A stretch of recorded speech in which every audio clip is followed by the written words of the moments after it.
All right, good evening and welcome to our April 2nd, 2024 regular Board of Education meeting. We'll take a quick roll call. Mr. Wallace? Present. Ms. Healy? Present. Mr. Scudder? Present. Ms. Murphy? Present. Ms. Redmond? And Mr. Connolly is on his way. Can I have a motion to enter into executive session to discuss the employment of a particular person? Thank you, Ms. Redmond. Can I have a second? Second. Thank you, Ms. Murphy. Any questions, comments, or concerns? Seeing none, all in favor? And motion carries. We'll be back out at about 7 o'clock. Good evening, everyone. Welcome back to our October 2nd Board of Education meeting. Can I have a motion to re-enter into public session from executive session? Thank you, Mr. Wallace. Can I have a second? Second. Thank you, Ms. Healy. Any questions, comments, or concerns? Seeing none, all in favor? And motion carries. Would you all please stand for the Pledge of Allegiance?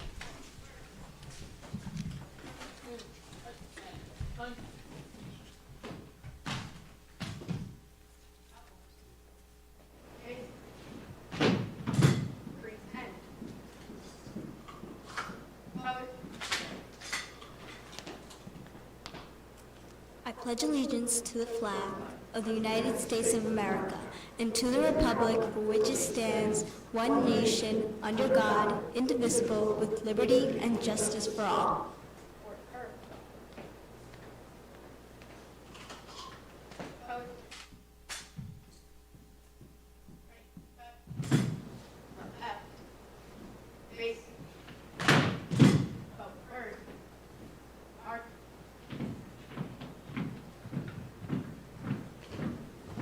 Thank you.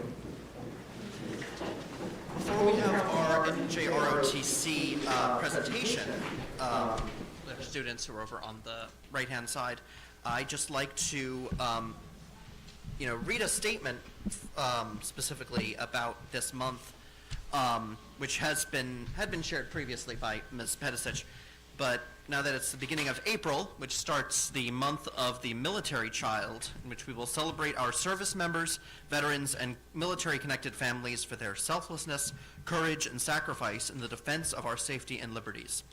This year's theme is Purple Up for military kids. We will join districts across the nation in hosting meaningful activities and wearing purple to recognize the unique experiences of military children as their family members proudly serve our country. We will begin each of our Board of Education meetings this month with an acknowledgement of our service members, veterans, and their children, which will be shared by schools throughout the month. We'd like to express our highest gratitude to our military-connected children and families and look forward to honoring their role in the community. We also want to thank and express our continued support for our brave service members and veterans. Please join us this month as we celebrate these valued community members. And if we have any active or veteran service members in the audience tonight, we invite you to stand now. I don't know if we have anyone today. No, we have one at least.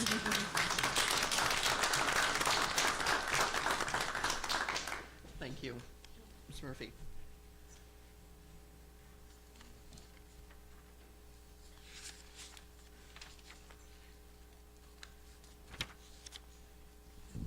Hi, if you need translation services, they will be provided. Please see Daniela. Buenas noches. Si usted necesita traducción, ahí están los aparatitos que usted puede recoger uno. Thank you. And now we have our NJROTC student presentation. Good evening. We are very excited to have our NJROTC joining us this evening, and I would like to introduce Mr. Sean O'Hara.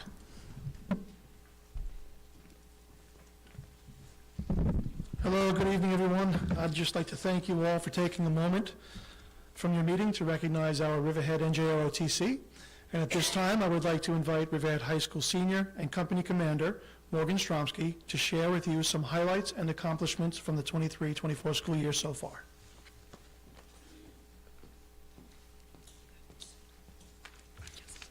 Good evening, ladies and gentlemen, esteemed members of the board. Before you today are some of the cadets enrolled in Riverhead High School NJROTC. This stands for Navy Junior Reserve Officer Training Corps. These are only some of our involved cadets from a company which numbers over 100. These cadets learn about our nation's military and America's history, along with personal integrity, responsibility, and leadership.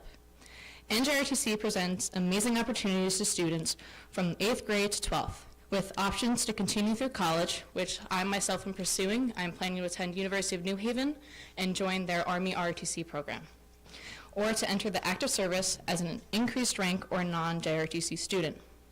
Along with integrity and leadership, cadets learn discipline, respect, honor, and what it means to be a responsible and good citizen in our community.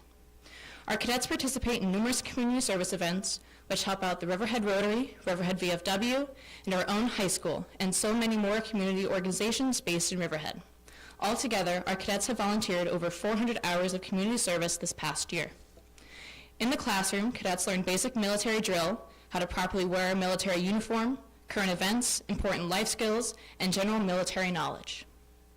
Outside the classroom, you can find many of the cadets participating in some of the many teams NJROTC has to offer. Included in the platoon teams are basic armed and unarmed drill, armed and unarmed exhibition, along with marksmanship, drone, orienteering, PT, which stands for physical training, color guard, and academics. As you can see from the numerous trophies, we continue the tradition. In fact, our academic team went to the Nationals in San Diego 2 years ago. Besides the regular school day, teams meet as early as 6 a.m. and go as late as 6, maybe 7 p.m., practicing for competitions on the weekends at various regional drill meets held throughout the Northeast region, to include New York, New Jersey, Connecticut, and Pennsylvania. This past year, our teams qualified for the area championship, and Riverhead placed overall in all of our regional competitions. Our unit also gives our cadets the opportunity to participate in numerous field trips, such as Joint Base Andrews in Washington, D.C., Marine Base Quantico, Camp Smith, New York, and really exciting, this May, our cadets are participating in Fleet Week 2024. Cadets will travel to Norfolk, Virginia, and board an active U.S. naval ship for 3 days, transiting to New York. Cadets will get 3 days aboard an active duty Navy ship, learning more about the day-to-day life aboard a U.S. surface combatant out at sea. Altogether, Riverhead NJROTC is a great way for students to get involved in the community and grow and experience a once-in-a-lifetime opportunity through our nation's military. Thank you.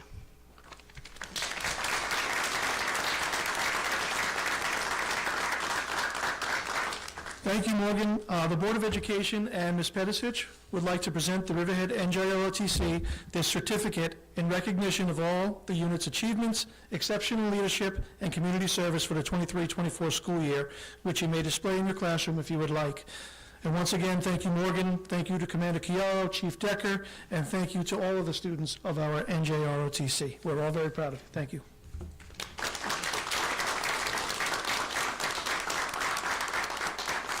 If I could ask anybody who would like to join us for a quick picture. If any parents would like to take a picture, you're more than welcome.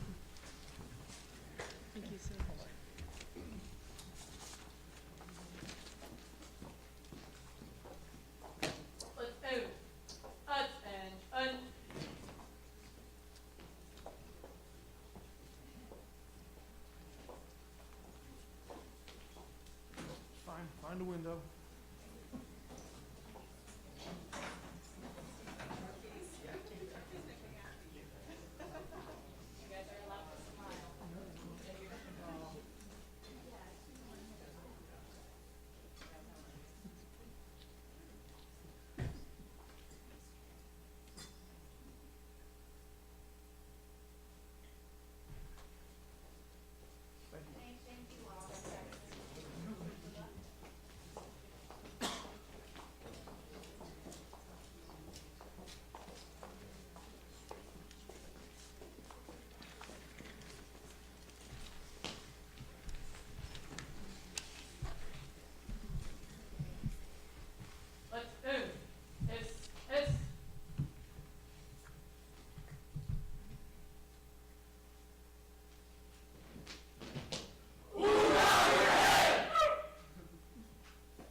Thank you again to all our ROTC students.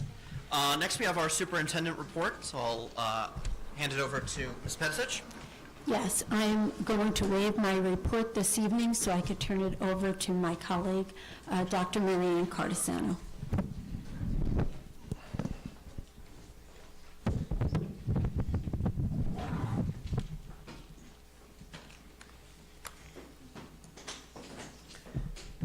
evening.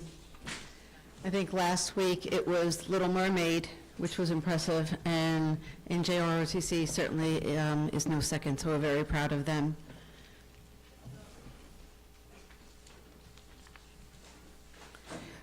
So good evening. This is the fourth presentation regarding budget and finance. This is the board's budget development calendar, which they approved a couple of months ago. And this is our fourth meeting, and today I'll be talking about the non-instructional programs. So just as a quick review, let me see if I can go back.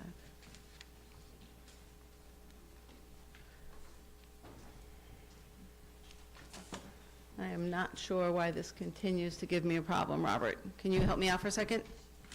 Can you take me back to the calendar? Perfect, thank you. Okay. So when we started this conversation, back in February, we talked about the near $20 million funding cliff.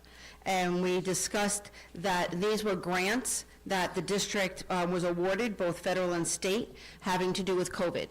And that these grants were 1, 2, and 3 years, and all of the grants were ending in June of '24. So any of the expenses that were funded there would either have to be absorbed by the general fund, or they would no longer continue. We also spoke about our revenue budget and state aid. State aid is a huge component of our budget here in Riverhead on the revenue side. The state budget was due by April 1st, which was yesterday. That deadline was not achieved. Therefore, we don't have any updates with reference to our revenue plan, and we're going to remain on course with that. With reference to the governor's budget, we discussed last time we met on March 19th that although the budget was due by April 1st from the state, we did not expect that to happen, and that most likely we will have to adopt our budget without having confirmed state aid numbers, although they are expected sometime in late April or early May. And once state aid is confirmed, the administrative staff will reconvene with the board if any changes are going to be made to our plans. We also discussed over the past several weeks that over the past 6 years, our full-time equivalents, which is the number of positions here at the school district, has increased by 180 FTEs, plus agency aides, which is about another 60. So we have well over 200 additional employees here at the district than we did a couple of years ago. So when we were developing our budget and we knew what our revenue numbers were, the first place we started was with staff and students. And the second place is with students. I shared this document, which is posted online last time we met, which shows that the understanding that some people had that our enrollment was increasing, others thought our enrollment was decreasing, and what we have found is that our enrollment's pretty steady. There are some natural fluctuations, but our enrollment across the district is pretty steady at this point. Where we started, after we determined what our available revenues were, we understand that we cannot write checks for cash we don't have, so we had to start with how much money we thought we would have in the bank and re-engineer the budget from there. So we know that we need a budget that equals what our revenues are and that they must be balanced. So we discussed the funding cliff, the additional staffing positions that needed to be addressed. Also, we looked at enrollment, as I stated, and we knew that we were going to have to honor our legal obligations with reference to our union contracts. So that means that as we were looking at this budget, that any excessing or reducing of positions was going to have to be according to the contract and the law, which means your least senior employees are those that are excessed first. We had goals in this to take a systematic approach to look at health and safety protocols, the integrity of our academic programs, to look at our non-instructional programs that were offered, and also our athletics and the arts. After we did that, we got to our number, and our number is $201 million. We cannot spend $1 more than the $201,464,530. That is the max amount of what our expenditures can be, because that's the max amount of what our revenues are. That led us to only being able to increase our budget by $9.4 million, which is still a near 5% budget increase. This increase is within the tax cap of 3.34, which is extremely important to the financial stability of our district, that we do not exceed the cap and we maintain the cap. The phrase on the street is that to pierce the cap, which would be to raise taxes above what the state formula is. And we've had clear direction that we're not moving down that path. When we looked at our budget, we've discussed on March 5th and on March 19th that there's 5 different parts of the budget, and you can see out of the $9.4 million increase, not the majority, all of this money is going into programs. Our instructional budget is increasing by $4.8 million, and our undistributed, which I'm going to talk about today, which are employee benefits, is increasing by $3.8 million. So both of those numbers added together, that is where your budget increase is going. All of the other programs here have been maintained at cost. Everything that could be removed from this budget as far as supplies, equipment, et cetera, conferences, memberships has been pared down to what we need to operate the district next year. And what you have left is every single piece now, right now, we're talking about is staff. This is the dreaded chart that I released last time we met, which is the summary of the staff reductions. In summary, the elementary faculty is 13 positions. 10 of those positions are special area teachers, which are returning to their classrooms. These are some of our most experienced and veteran teachers. With COVID money, they were used in specialty areas where they're now, as it was planned, they're going back to the classroom. The middle school reductions have to do with an 8-period day. When it comes to the high school reductions, we're reviewing the master's schedule. Classes with enrollment of under 15 will not run. We have classes that run with less than 15, except if it's a graduation requirement. If it is a graduation requirement, we will run it regardless of enrollment. But any classes, we're going to look at condensing sections, and that's where those reductions are coming from at the high school. Available staff positions. This is important. That we have positions that are available to our staff that are either currently vacant or we anticipate will be vacant, and we have a rehire plan that is very active right now. Between the superintendent's office and the personnel office, that we are offering to those employees that may be excess for a year to return in a different capacity. What this will do is this will allow them to maintain their health insurance in some areas, as well as maintain pension status, which is very important. When we look at what we preserved, I cannot overstate how important it was for us to be able to maintain some of these areas, and we achieve that. That our pre-K program will remain in-house and not subcontracted out. Our elementary class size will remain as it is right now. That was extremely important to us. Our clubs that are offered at the elementary schools, our reading support services, our math support services are all intact. Also what parents call specials, what that is art, music, physical education, and library media services. Those are all still intact.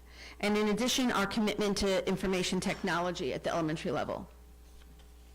At the secondary level, maintaining the 9-period day at the high school. I believe I stated at every presentation that to reduce the 9-period day will affect the students that are in Pulaski right now. It will take you years to return that. Plus the fact that that is transcript credit. Those are electives that students graduate. That is how our students enter college. And to reduce the 9-period day or reduce electives is not recommended. We are maintaining the North Star Academy, which is an amazing place for some of our children to go and achieve and work towards graduation credit. The NJROTC you saw today.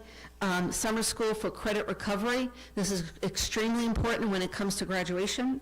Our athletic teams being maintained, varsity, JV, and middle school, our performing groups, our clubs. We understand that the connection this community has to athletics, to performing arts, and to our clubs, which is very important. Also, our commitment to the arts, to occupational education, as well as the arts, obviously. But that not capping the number of students that can go to BOCES to learn a trade, we thought was very important. And also the Evening Academy, which is students who may need an alternative method of being educated. So that is what we preserved. So all of that information that I just went over, sorry, was pretty quick, we've discussed numerous times. All of these presentations, including tonight's, is on the website. Tonight's presentation was posted at around 4:30 this afternoon, I believe, so it's available for the community. So tonight's about non-instructional programs. So when we look at the area of general support, the entire area of general support is increasing by $255,000. And that is really for two reasons. One is property insurance is going up by $140,000. We're feeling that in our own personal lives, and here at the school district, those insurance rates are going up about 15%. In the area of operations, security, and central services, most of that is increase in supplies in the marketplace for our standard supplies that we buy each year. When you look at the area of transportation, which is a non-instructional area, this is increasing by $516,000. Of that, $244,000 is directly tied to athletics. And the reason I'm saying that is that there was almost $400,000 of athletic transportation that was funded in grants over the past 3 years. We need to pare that down, but $240,000 of that needed to move from the grants into general fund so that we could maintain our teams. And the $226,000, those are contractual increases, and what it costs for us to maintain the 125 or so buses that we put on the road every day. Now, the real important part is this area of undistributed, which is really a funny way of talking about employee benefits and debt service. So undistributed is increasing by $3.8 million, of which it completely ties back to pensions, which is our ERS for our support staff, and TRS, which is for our faculty and our administrators. The cost of these pension systems is skyrocketing. What's skyrocketing even beyond that is the cost of health insurance. That is why what we are calling pensions and health insurance are big budget busters, is because this is where these increases are coming from, that we don't have the ability to naturally absorb them. All right, so in employee benefits is increasing by $3.9 million, of which ERS is $443,000 and TRS is $257,000. That TRS number would have been tripled if we did not have the excessing that we went through when we met last time. As those positions are either reduced because they're vacant or a staff member is excessed, their salary lines are decreasing, but also all of their associated benefits are decreasing. So when you have some areas, you have lower decreases in salary because a teacher assistant salary may be, I'm going to say $30,000, but their health insurance is $40,000. Their pension cost is $20,000. So sometimes when you add those two numbers together, it's the salaries and the benefits that are compounding this problem right now. So that's $3.9 million. So let me explain this a little bit further. This slide is posted, and what you can see is highlighted on the far right is the estimated cost for ERS, which is the Employees Retirement System, is 15.2%.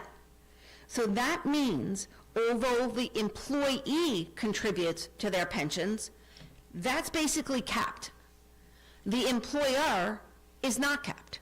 So for every check that we write to an employee, that's on the support staff, we have to send 15% of that money up to Albany.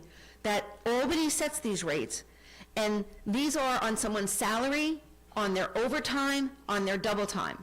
And what this contribution does is it puts money away at the state level for when the employee eventually retires and starts collecting their pension. So when you look at this, this pension rate has been as low as 0.9%. It has been as high in the year 2010 as 7.4. It has skyrocketed to near 21%, which is when in 2013-14, many of our districts saw excessing because health insurance was going up, being compounded by this. And then you can see it goes 18%, 15%, 16%, 11%. Last year was 13%, the current year in now. Next year is 15%. And when you look at it on the graph, that's what it looks like. So these increases are directly tied to our budget increases, of which we cannot exceed that $9 million. When you look at TRS, TRS is the same. The employee pays a certain amount, and the employer pays the majority of that. So this is, every time we have a staff member that's a member of TRS, it's their salary, it's their stipends, it's their coaching, it's their extra teaching periods, it's their advisors. It's their gross payroll. So whatever they make, we have to send 10% to the state next year.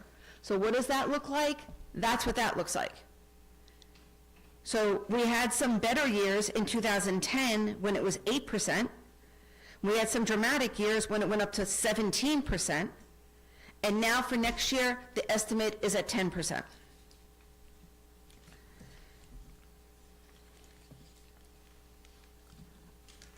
Goodness, okay. What is happening? Can you send me back to, please? Right there, all right. This is health insurance. And we all know health insurance is increasing, but let me share some of the numbers with you. On an individual plan, which is on the left-hand side, in 2005, a plan was $5,700. In 2010, $7,300. In 2015, $9,600. 2020, $12,384. And right now, an individual plan is over $17,000 to insure one person. When you look at the family plan, it's gone from $12,000, 5 years later, $16,000, nearly $22,000, nearly $29,000, and this year, a family plan is $40,400 for each employee. It's not sustainable, but we are required to provide health insurance to our employees. This is a contractual obligation for the district. I will tell you that employees, depending on their unit, do pay between 15 to 20% of this premium. So if we're going to go high at $40,000 and somebody's paying 20%, they pay $8,000. That means the district is still paying $32,000 for every single person that is entitled to have a family plan based on their negotiated contract. So when I say it's the insurance and it's the pension costs that are breaking the back of this budget, it is. It really, in this district, is not those salaries. That's where it's coming from. So also part of undistributed, it's going to be the first time that I'm going to say this word, that I'm going to talk about projects and debt service, okay? So what is debt service? Debt service that's our mortgages. Those are the mortgages that we have taken out in order to maintain our buildings, in order to add to our buildings, okay? So this is going to be a future conversation. This is not a conversation for tonight, but I did want to bring up that your debt service payments for this year, for the budgeted year, are just about the same as this year. It's a couple of $1,000s less. But when we get to the point about talking about our buildings, right, and planning for projects on your buildings takes years to plan for before you even get a shovel on the ground. But as your business official at this time, or if I'm here then, I will talk to you about the term level debt. And what that means is you want to align your debt. When you're paying off debt, you want the new debt to come on. It's a strategy that works because it doesn't impact your budget. It doesn't cost the taxpayers an additional amount of money, but it allows you to achieve improving your facilities. Okay? So when you look at this when you look at the district, when I developed this chart, where you see those orange lines, that's when that debt gets paid off. So for you, for this district, you want to start to incur debt in 26, 27, 27, 28, because that's when you will be paying off debt, all right? So although that conversation is for another day, because we do need to talk about that sometime in the way future, it is part of this year's budget. So now where does that leave us? It leaves us right where we started. This budget increase of nearly 5% is in instructional programs, it's in your salaries, it's in benefits. Because if you take everything out of that, you're talking about $255,000. That's the only money that's there that is absorbed, that's in the general support area, not directly tied to instruction. And that is your facilities. It's our electric bill. It is our property insurance. It is to run, some of our IT systems. It is to run some of the administrative costs that go along with that. So when you're looking at $9 million, I can safely tell you this is going towards your programs. Now, I'm going to end this talking about charter schools, because I did not talk about charter schools during the instructional part of the program and the instructional part of the budget, because this is not part of your instructional program. But if you look at this slide, over the past 8 years, this district has paid almost $71 million to charter school. You don't have a budget problem except for this. Before this year, including this year that we're in right now through 24, you will pay $57 million just since 2017. That charter school has been there for a near 20 years or more at this point. All right? What is the charter school? It's a charter school. I'm not going to use the word private. I'm going to say charter school that's funded with public money. So there is a line in this budget that's being proposed that projects about 600 children going to the Riverhead Charter School for the most part. I think there's 2 that go someplace else. And that line is $13,750,000 in next year's budget to write that check. So, and that is just the tuition. That is not the transportation cost. That is not the textbook cost. That is not the nursing services cost. We could add all of that on, and I would safely say you're at $75 million over the past 8 years. It is an exorbitant cost that is on the back of these taxpayers. I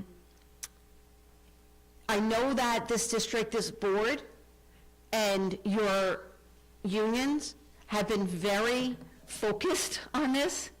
I was a little surprised that some of your community members are not as focused, especially with what happened in the past several weeks and months about charter schools, all right?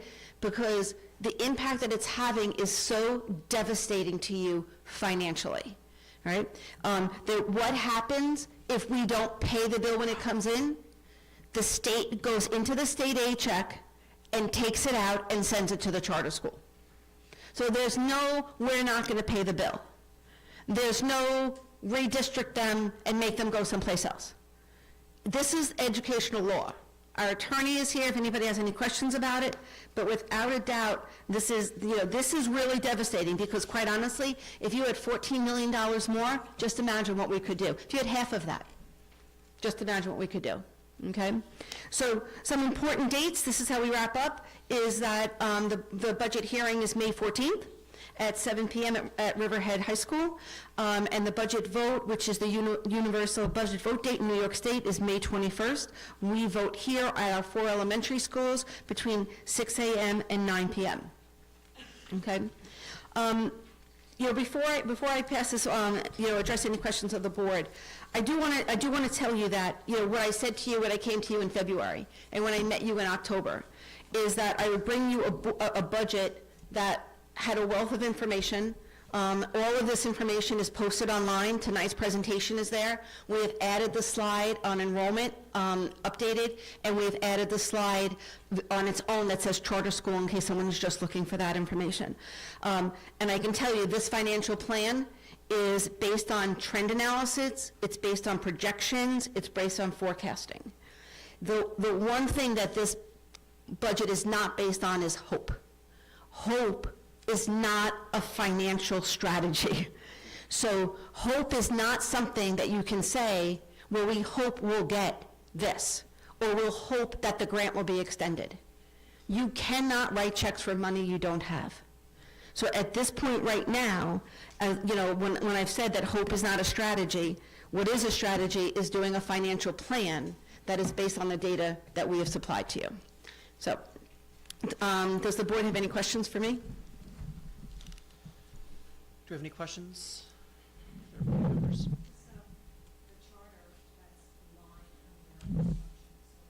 Right. Right, it's a 2110-400 line, because it is tuition that is paid to another school. So that's where the tuition line is, which is what upsets us, is that we're paying tuition for basically a private entity. But that's where it's budgeted, in the 2000 section. And then there's costs that are in the transportation section for the buses we need to provide.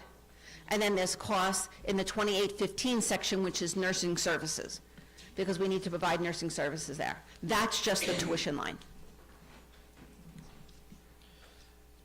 So with that specific number of the $13.75 million, even though, that's what it says is the cost for us to educate those 600 students, how accurate of an, actual cost is it for us? Is it 13.75 for us? Just to the educate? tuition. Yeah. That's just the tuition. Yeah, but it's not, It's more we than just that. take 600 of our students. Right, it's More. like, if you look at this year's bill, and you'll see on that slide where we submit the information, it's like your tax return, you send your ST3 to the state, they audit it, and then they finalize it. So the first four numbers, which date back from 2017 through 21, have been audited and finalized already. 22 and 23 is being reviewed at the state right now. 24, we're paying $20,000 a year for every child that goes to that is a Riverhead resident that goes to the charter school, and we verify that. We have a verification process, and we verify their enrollment and their attendance, okay? So right now, there are 580 students, and the bill for this year is $11,600,000. So we're anticipating an increase next year in the tuition rate, and we're increasing, I would budget it for 600 students, okay? So that, 600 students at their projected rate is $13,750,000 just in tuition. So, Colin, what you're saying, is that what it costs us to educate? But the formula is based on an annual operating expense, and so that's what they're capturing, is the past 3 years at a growth factor. Yeah. And what they capture is it's not outside placements or BOCES, but they're capturing, our 811, 1511. They capture our high school costs. Typically, it's 110% of an annual operating expense for high school students. Elementary is like 90%. So for the longest time, a lot of these charters are just elementary, but they're capturing the costs up at the high school. So that's why it ends up being a larger amount. So a typical student for us for elementary, gen ed, is not going to be costing $20,000 at all. That's been the issue, is with the formula and what it's capturing and being sent over. So we have no control over that. Every district has a different tuition, depends on the annual operating expense. So someone coming from like the Remsenburg, it'd be like a $40,000 bill that would follow them, because of the economy of scale. Thank you so much, Dr. Parasano. Are there any other questions or comments from any other board members? No, thank you so much. Thank you.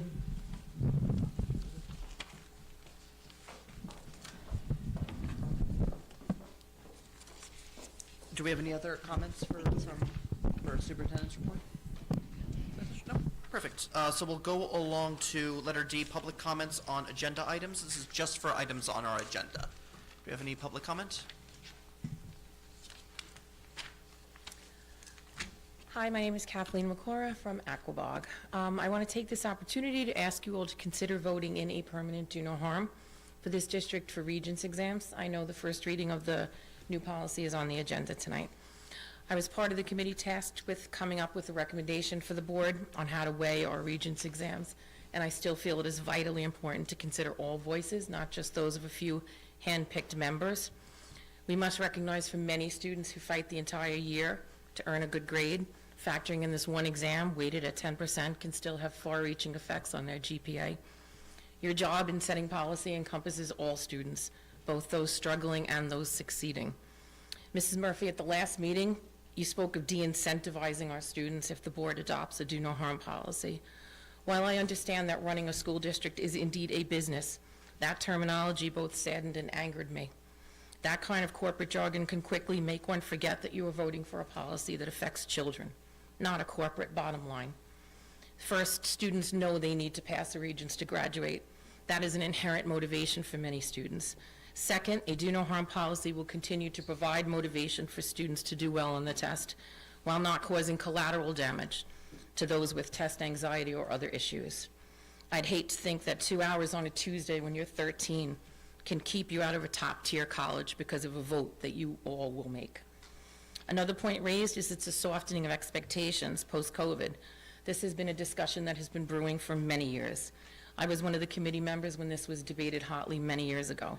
At that time, there was a knowledgeable group of parents and stakeholders in this district who had done a lot of research and were perhaps way ahead of their time in recognizing that high-stakes testing was a time bomb.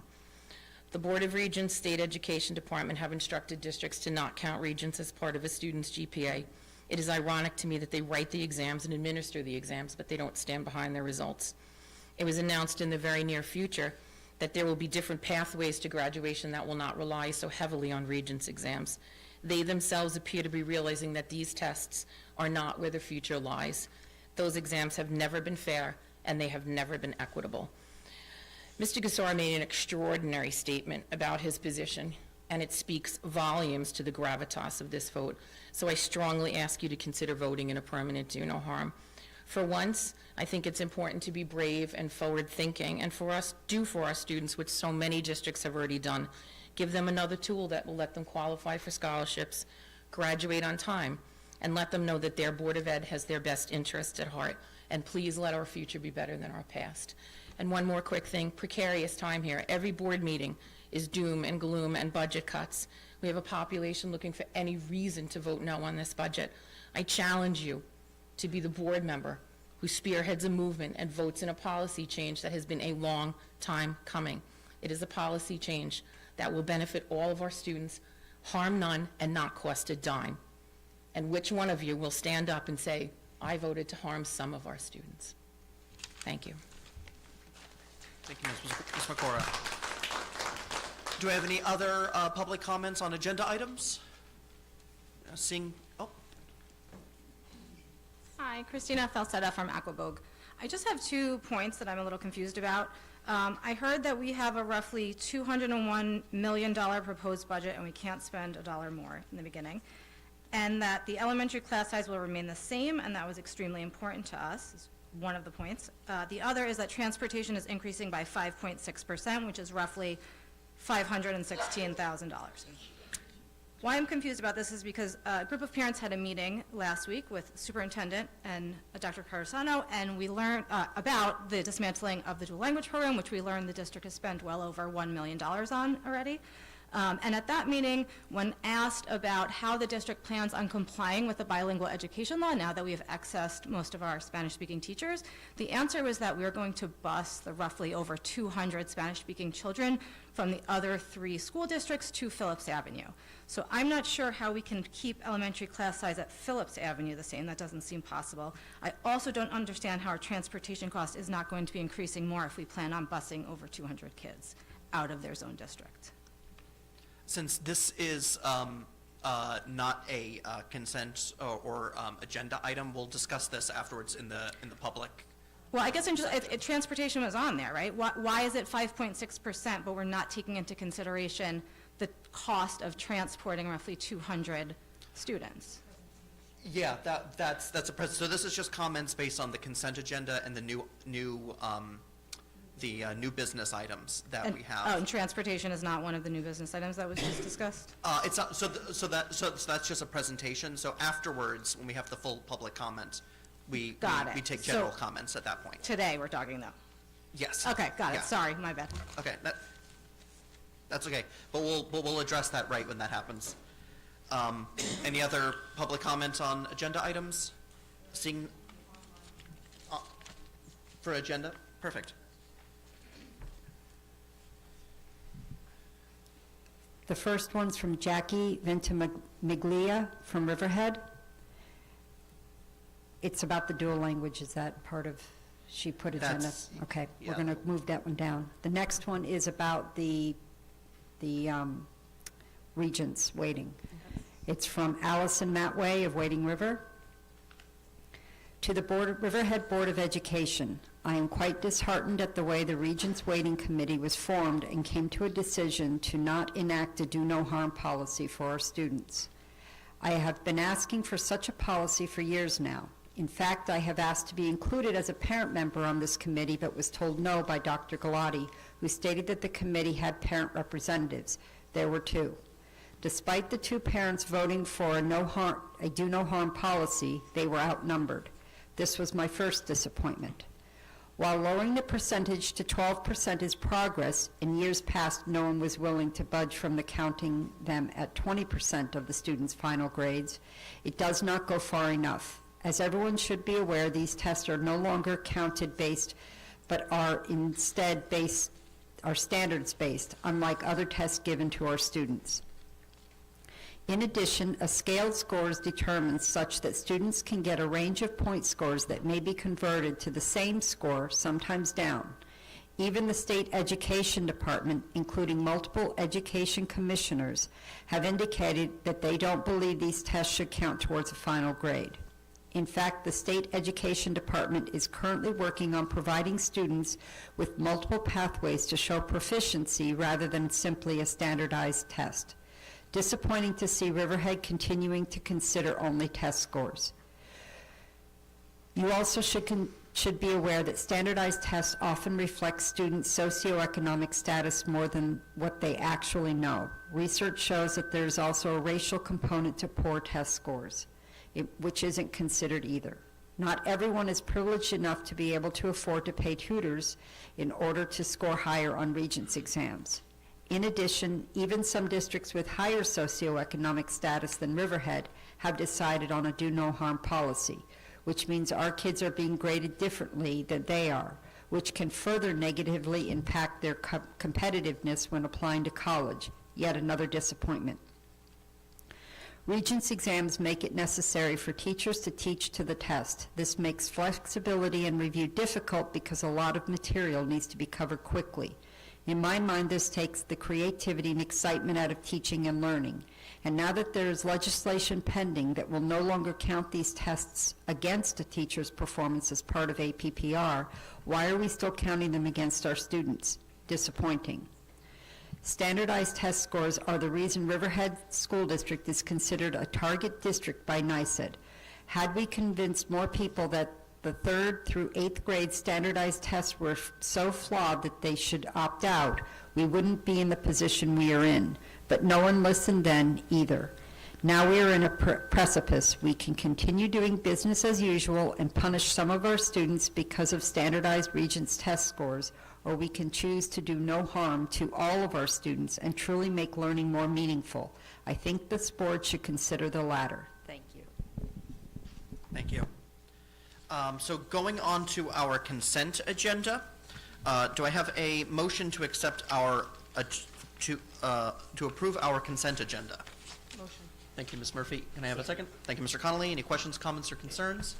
Seeing none, all in favor? The motion carries. So moving on to new business, we have letter A, approval of letters of commitment and partnership agreements. Can I have a motion to accept?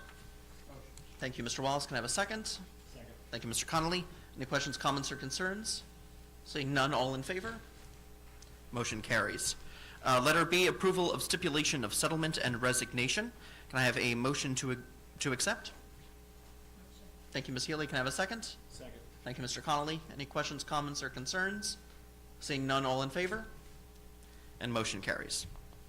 Letter C, approval of federal single audit. Can I have a motion to accept? Motion. Thank you, Ms. Murphy. Can I have a second? Second. Thank you, Mr. Connolly. Any questions, comments, or concerns?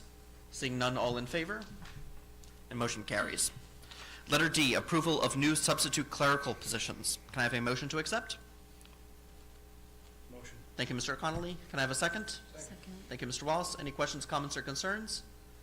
Seeing none, all in favor? And motion carries. Letter E, approval of second reading of new and revised board policies. Policies for accountability, evaluation of superintendent, use of timeout rooms, and regulations, limited English proficiency instructions, and yeah, that's it. Can I have a motion to accept a second reading? Motion. Thank you, Mr. Wallace. Can I have a second? Second. Thank you, Mr. Connolly. Any questions, comments, or concerns? Seeing none, all in favor? And motion carries. Then letter F, we have our approval of first reading of revised policy. This is for the weighting of Regents exams. The change between the previous version and this one is the recommendation is the weighting to go from 12% to 10%. Can I have a motion to accept? Motion. Thank you, Ms. Healy. Can I have a second? Second. Thank you, Ms. Murphy. Can I have any questions, comments, or concerns? This is just for the reading, Just for the reading, yeah. just to be clear for everybody. Do you want to, I know you went back to discuss the 10%. Can you just share what your committee came up with?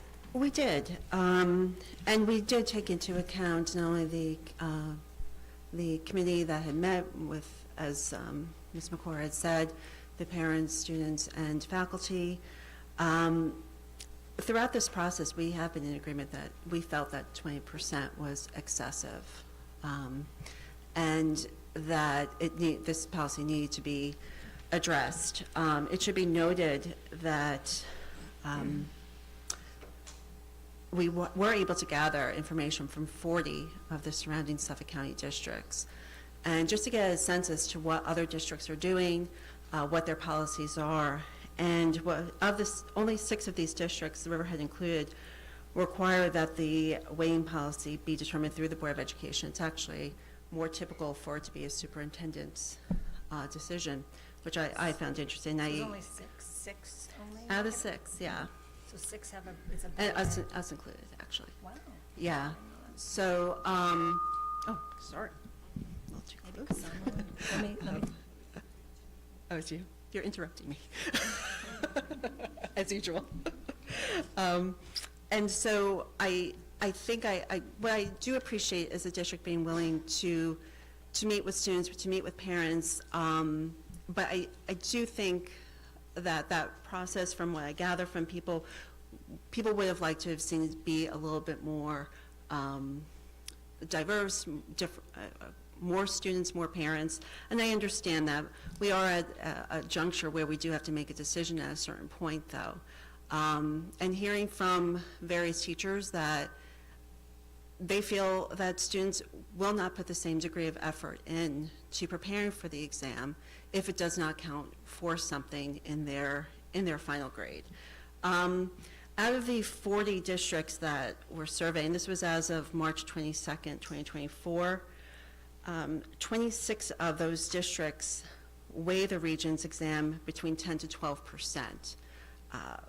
20% was excessive. There were only a handful of the surrounding districts that weigh it that high.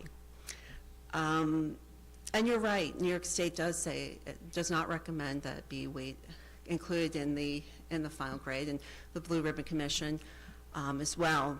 However, as you look at these 40 districts, and we're talking Amityville, Babylon, Bayshore, Bayport, Blue Point, Comstock, Sandwich, Centralized, Connecticut, we really hit everybody for information. There is a level of agreement that the test should count for something within the final grade. Obviously, I think that given some brief conversations we've had with the board, perhaps that you would like to have more discussion about that, perhaps to consult with more stakeholders. I can appreciate that, absolutely. And I do think that when we're looking at our students and their testing, I agree with you, with actually Ms. Matway, that I do believe that at the elementary school level that students were being tested at a far higher rate than was necessary. However, when you have a year-long course, there is an expectation that there is some degree of mastery of that subject. New York State is not moving away yet from making it so that it is not a graduation requirement. I've been weighing that since I was taking the Regents, actually. But that's not happening in the near future. So we do have to think about what is best for our students. And I agree that, actually, to be perfectly honest, there are only 3 districts that counted at 0%, and there was only one do no harm, which was Longwood. So I don't think that we are out of the realm of reasonable policy by expecting that be counted as 10%. I know Ms. Healy brought up the fact, and she is accurate, that these tests have become largely reading comprehension tests. But if anyone has ever taken a civil service exam, it is largely a reading comprehension test, regardless of what the job actually entails. If you're going on to professional school, GREs, LSATs, MCATs, these are tests that do require some degree of mastery. To be a pesticide applicator, to be a police officer, to be a hairdresser, these are all, you will be tested. And I have full faith in our students that they are capable, and that our faculty is more than capable of providing the instruction, the extra support. We now have more technological support for our students. But again, we were very open. We heard the argument loud and clear that still 12% felt a little bit high, given some of the algebra and the math tests. We heard that loud and clear. So we, as the committee, we determined that 10% felt like it was fair, as evidenced by the surrounding districts. However, I understand from my colleagues up here that there may be disagreement, so perhaps it's something that you'd like to look at further. Thank you, Ms. Redmond. Any other comments? Mr. Colley? Personally, I'd like to see it, I'd like to table this. I'd like to see us go back. I'd like to see a do not harm. There are districts, Lynbrook for one. I think Lynbrook, correct? It's not do no harm, but there are other options other than 10%. There's options to whereas if the student gets lower than their average, it doesn't count towards their final grade. If they get higher, it counts. Lynbrook, I think, does where they get a point added to their grade if it's high, if they score higher on the Regents exam itself. The one thing I said, I said it earlier too, I'll say it again. During COVID, the one positive I took away from COVID, and there were not many, is that it forced colleges, it forced trade schools, it forced employers to look at the whole child. And that's what they're in business of doing, is the whole child. Where we didn't have regencies, we were doing classes remotely, kids weren't in school. I can speak to my own personal experience with my oldest, who's now a sophomore at Malloy, probably would not have gotten accepted to the colleges and universities she's got accepted to if it was based surely on regencies. So to do that, sit for a 3-hour test that we all know we could have a bad day. If anybody knows about taking civil service exams, I did it 20 years in. Here I am, and it's a different test than what I took. It was a 10-minute memorization. They gave you the memorized page, and you had to answer the first 20 questions. I don't know how much reading comprehension is involved in that. To focus, I don't want to ramble, and I apologize, but to focus your whole curriculum on just for a test, what are we learning? If they're learning it as it is, and they're getting the material, they should have no problem going on, taking the LSATs, the MCATs, to just study for a test. We can revamp, we can take a look at it, but just to base it off of that is your grade, and that's what's going to be your pass or fail, I don't think is right, so. I did ask if we could get data regarding, and it was a big ask, to see if we could get data in terms of what amount of time is spent solely on the test prep for the students and for the teachers. Unfortunately, that isn't data that's easy to call, because from the start of the course, they are preparing, they're being provided the information that they need, not only to learn that information, but with the knowledge that they will need to pass that test. With regard to college admissions, I think we're in a very murky state where SATs, ACTs, there is a lot of new thinking around it. But I would also be cautious in that if you have a student who maybe is applying to a college that they really want to be in, I would, and I don't know where we can get this data, but how much of their time is spent in remedial courses so that they can get to the level where they can perform well at that college.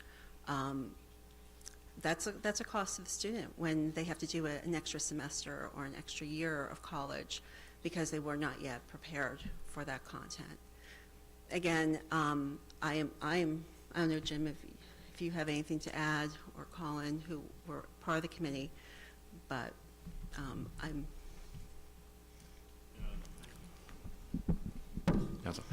The other thing too that we had added on, which is not a do no harm, but that is a significant help to the students, is they are able to take the test multiple times. So we tried to be cognizant of students do have bad days. Something happens.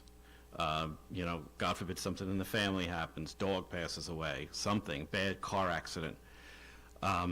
If they don't do well on the test, they are able to take it again. If they take it again, only their higher score will count. The lower score doesn't ever go on their transcript. So let's say they take it in June, they have a bad day, they get a 65, even though they have a 95 average in the class. If they take it again in August and say get an 85, only the 85 will count 10% towards into their class grade. And the 65 never shows up. So they do have a chance to take it January, June, and in August. That is one thing that we put in there that we thought would help.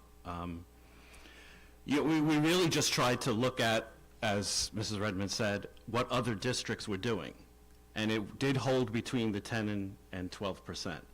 I know personally, I talked to a number of teachers, not only where I work, but some here that I know, that did feel their concern of at 0 would not have the kids be as motivated as they thought.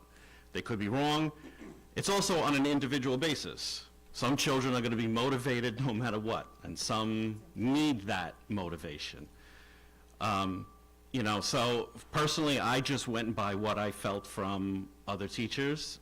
If we do maybe need to look at it with other people and I know there were some parents that saying that they were not allowed. If they have any kind of research, they have any kind of numbers, they have any kind of anything that they feel that would help, I'm all ears. I have no problem listening to it. But I think we really thought it through. This was not something that was meant to, this is not like a test and prep thing. You know, the 3 through 8 tests are not like a Regents test. It's not the same deal. Those 3 through 8 tests will put through to basically punish schools. The Regents tests, while New York State is the only one that uses them, if it's put on a college transcript, the college is going to look at it. But we didn't really try to put it in a way that was going to try to punish kids or make it harder for any kid. So I think really what we were trying to do was find a happy medium and find a way to allow other kids who maybe, like we said, wouldn't score as well, to have multiple opportunities and just get their best score to count. Yeah, I was only able to be a part of the policy committee meeting where we decided the 12%. I unfortunately was not available last week. definitely the recommendation that came to us, I will say, you know, it was Ms. Pedicich's recommendation of having that ability for retakes of the Regents exams. Definitely, you know, helped me make my decision. You know, a little bit of my thinking specifically about do no harm is that, you know, do no harm, you know, specifically came out as a response to the pandemic. And while, you know, COVID's not gone, you know, we have left the pandemic era. And so there was a little bit of my thinking that going to just permanent do no harm without thinking about it outside of the pandemic is a little rash. However, the thing about our policies is that, you know, this is a policy that we can enact. It can be in effect for the June Regents, and then we can change the policy again. We can put in permanent do no harm. We can see, you know, what the effects are, you know, of that June Regents. Maybe we, you know, go back, we raise the percentages. Maybe we lower the percentage. I don't think that this is a problem that has the ability to be, you know, fixed in a short period of time. I think that after our June Regencies, we're going to have to take that committee that we had previously and start it up again with a larger stakeholder base. Yeah, I agree that we might, you know, some might have we might have to get a larger stakeholder group.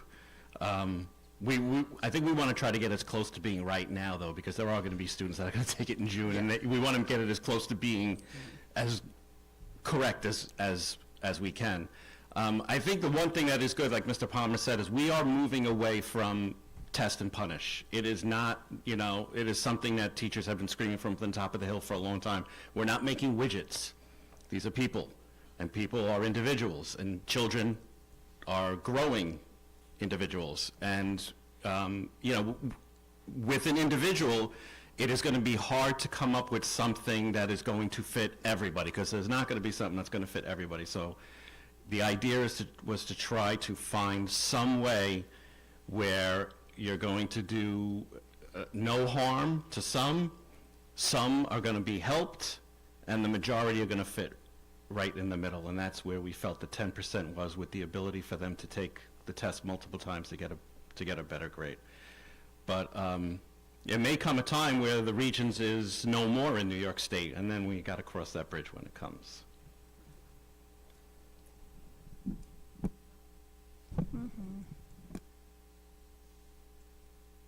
Okay. There we go. Do no harm where it wasn't discussed in certain districts even before COVID. Just want to make you aware, because it was, came out of the whole opt-out and just people taking a look at these Regents exams, because there was a shift. Like I said that last time in the 90s, where it was based on item response theory testing and versus, you know, standards-based versus content. So they are measuring more of an ability. So, and that's why originally when the state, you know, going back to like remediation, they were seeing a lot of students going off, that commissioner really wanted to take a look at, okay, are these kids prepared that are going off to college? They moved more to like a standards-based way to see, and they really, at that time, Commissioner Mills did not want it anywhere associated with, it wanted to be a standalone, so that you can really assess what they were doing during the year versus like the standard test. And then, of course, you know, that's hard, because we were so used to our Regents the way they were, contents-based, out of 100, classic test theory. So now you go ahead a number of years, and I mean, that's why I think that neutral position that came out of Commissioner Elio, it just is like, or whatever her name was, she was a little hot minute, where it didn't recommend, or require. So, I mean, that's why, in essence, you really are dealing with, not saying, apples and oranges here. And then people were taking a look, especially when you move the elementary, a 1, 2, 3, 4. Really, that's what this region's was supposed to be, is a 1, 2, 3, 4. But it was hard to pull that away because you were just used to getting, a 98 or a 95 and so forth. I mean, and with it, years ago when I took a Regents back in my day, it was based out of 100. So really, everybody could have gotten anywhere from like a 67 or a 99. Here, the way a standard-based test is, somebody has to fail because it's a statistic analysis. It's a regression model, right? That they have to, throw things in. And that's why you have to wait for everybody has to wait the next day, because you're doing an analysis on an analysis to try to get the cut score. So that's why like do no harm came out before that. So. Any other comments? Mr. Connell? Having sat on that policy for a few years, I understand what it entails, and it's a lot of work, and I appreciate everything that you guys do. Don't want to say that I'm saying bad things about what you want to do. I just think that there's better options, whether it's do no harm or we do it based on, I said before, if the kid has a 65, gets a 67 on, then we count it. We don't count it. The kids that want to go to the Ivy Leagues, that want to do that and want to use that, they're going to do that. Traditionally, with the 20%, it helps some of our kids pass the class if they did well in the Regents. So, I mean, to base it all on that one test, standardized testing is a whole nother topic, but our policy, we can be at the forefront of it. We don't have to do what everybody else does. Right, I think we do what's best for our for population, for our students. And Right, I right. reiterate the whole child thing, I didn't do well in Regents. I took a civil service exam, did really well. So, outside of New York State, I mean, how are they passing civil service exams and doing everything else they're doing? They do it. You can do it. again, I appreciate the work that you guys put Yeah. into that, because I understand that committee, it's a lot. Yeah. And maybe maybe we can approach it next year or something that it's being held more in public too. Then we can be, bringing in the data that we need to bring in, and whatever the different stakeholders that want to come can come and take our time, which we noticed.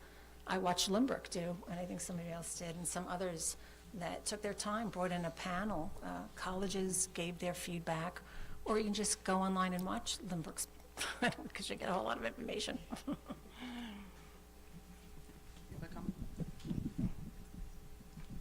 I hope it, okay. I believe that as long as Regents exams exist, and the State Education Department supplies those to us, this conversation will continue to happen, and there will continue to be debate on this issue.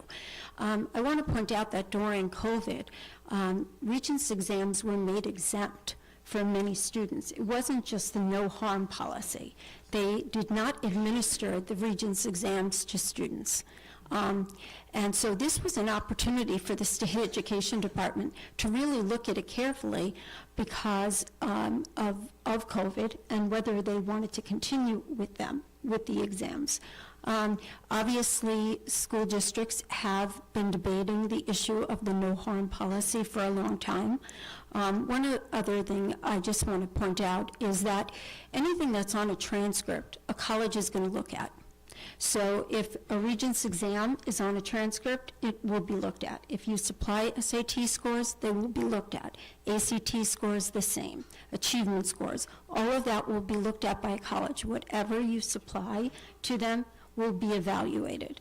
So I think it is important that as long as Regents scores are on the transcript, we need to be careful not to minimize the importance of what they are for students. And while I'm very empathic to student needs, and the whole child is really critical on how we look at that, I also think that we give students an opportunity to retake the exam, and we've also stated in the policy that if a student retakes the exam, we will recalculate their final average with the highest score. So that is another caveat that needs to be considered. I think this debate can continue, and I'm definitely open to listening, and I will, defer to the board and to my colleagues. Thank you, Ms. Medicic. Any other comments? Seeing none, all in favor for the first reading of the revised policy? And all opposed? And any abstentions? Seeing none, first reading passes. Letter G, acceptance of donation. This is for $67,000 worth of computer equipment from the New York State Supreme Court and New York State Courts Criminal Court, located in Riverhead. Can I have a motion to accept? Thank you. Thank you, Ms. Murphy. Can I have a second? Thank you, Ms. Redmond. Any questions, comments, or concerns? Thank you. Thank you. All in favor? And motion carries. Letter H, approval of field trips. This is for the NJROTC students to visit military facilities and historic sites in Washington, D.C. and Quantico, Virginia on Thursday, April 22nd to 25th. Can I have a motion to accept?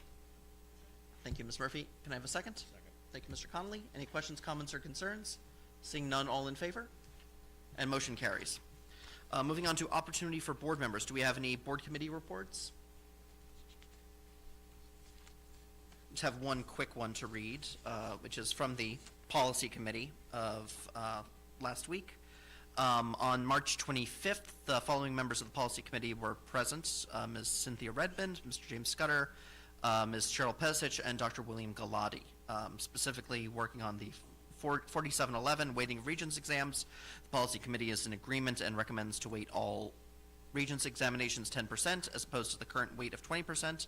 As a result, each quarter will be weighted 22.5%. In addition, students who select to retake a Regents examination in a specific course, the course grade will be recalculated to reflect the highest grade achieved. Furthermore, if a student selects to retake a Regents examination, only the highest grade earned on that Regents examination will be recorded on the student's transcript. Do we have any general board comments?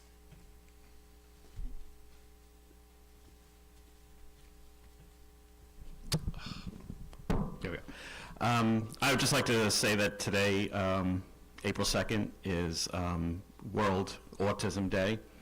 It was a day that was declared by the United Nations, April 2nd, to be World Autism Day.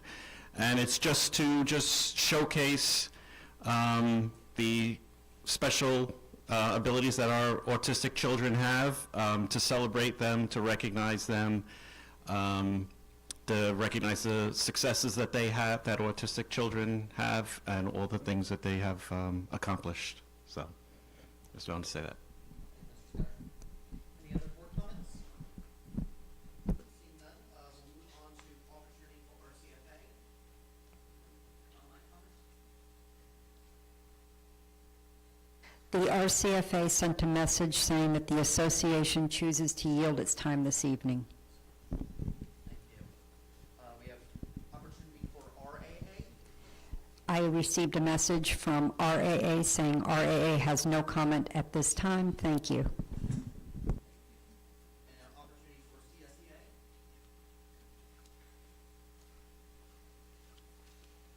Hello, Sonia Johnson, CSEA President. Brief statement. I really want to direct it towards the board.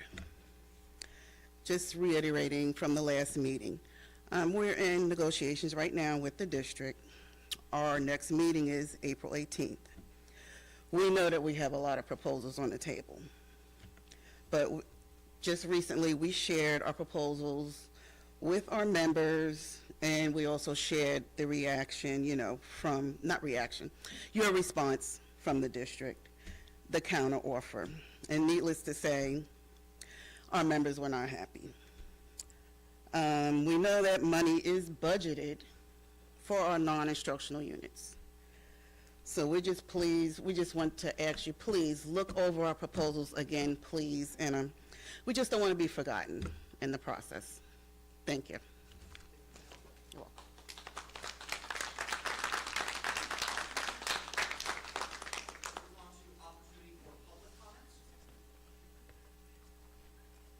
are you? Amanda Gulls, Aquabog. I just had a really quick question. I know you said that if the whole do no harm, I am asking you guys to please enact the do no harm as a parent of a child with an IEP, knowing that who has severe test anxiety, knowing that if she has a 65 in that class, she takes that test, her anxiety kicks in, she fails that test, guess what she also fails? That class.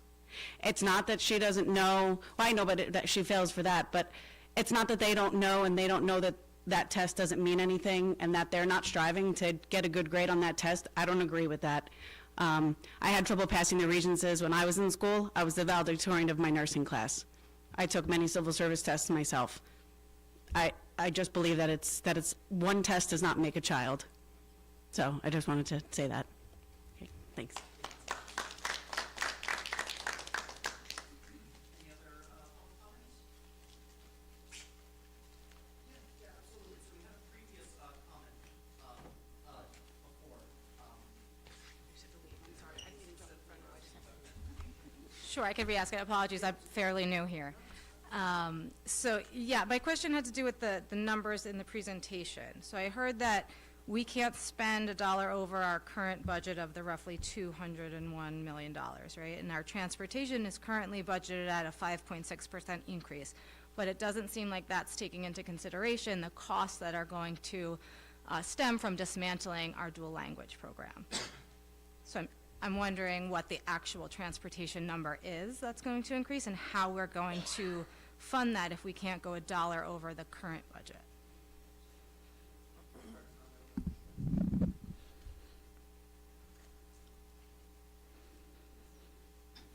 Ms. Falsetta, I know you mentioned 200 students. Were you talking about 200 English language learners being transported? Is that what you believe? Yes. So at our meeting, I asked, how are we going to accommodate the English language learners who are entitled to a bilingual education if we're only allowing for 25% of the dual language program to continue, right? And by the estimates given at that meeting, it was roughly 100 incoming Ls to kindergarten and our current number of roughly 100 Ls in first grade, which makes 200 Ls who are entitled to a bilingual education, and the answer is busing them to Phillips, which will inevitably increase the class size and have a transportation cost. Not all of the children would be bused to Phillips. There are other ways to address the programs through Part 154 of the Commissioner's regulations, not just through a dual language program or a transitional bilingual program. There are other ways to do that. So now are you saying that the answer to providing bilingual education is not going to be to bus them to Phillips? Not all the children would be bused to Phillips, no. So how many are you estimating busing to Phillips? I don't know yet because I don't know how many students will exit the program. I don't know how many students will be coming in that will require L services. At this point, I can't give you an answer on that. So what happens if our transportation budget is more than 5.6% because of this, but we can't spend $1 more than what we have already budgeted for? Where does that money come from? I do believe that the budget will be able to cover the transportation of the students. Any students who would need transportation, because we also have to transport students with special needs. Well, not all of our special needs programs are in one building. So if a student is in an 811 class or a 1211 class, we still have to provide transportation for those students, as well as students who might be going to BOCES or to private schools. All of that has been calculated into Dr. Cardesano's So that presentation. 5.6% includes the cost of dismantling the dual language program? I would say yes. Okay, and what about the elementary class sizes will remain the same? How is it possible that Phillips Avenue will remain the same if we're putting all the other 3 elementary school dual language kids who win the lottery into that building? The number of students who could be in a dual language program is 25, so that number would not change. Well, right now, Phillips has 25 kids in its current kindergarten class. For Correct. first grade, right? That's going to be a lottery, you said? That will be a lottery. So potentially, 25% only of that Phillips Avenue cohort can Right. stay, and the other 75 have to move into the general education population, right? So it will in fact increase class size at Phillips Avenue. Or we would we would have to add an additional teacher and move a teacher from one building to another to accommodate that. Okay. We are maintaining class size. That was a commitment that the board made, and we will maintain So class size. there is another teacher that would be able to fill a first grade If we role. need to, you always have teachers in contingency. You have to plan because you don't know oftentimes how many kindergarten children will be entering. Thank you.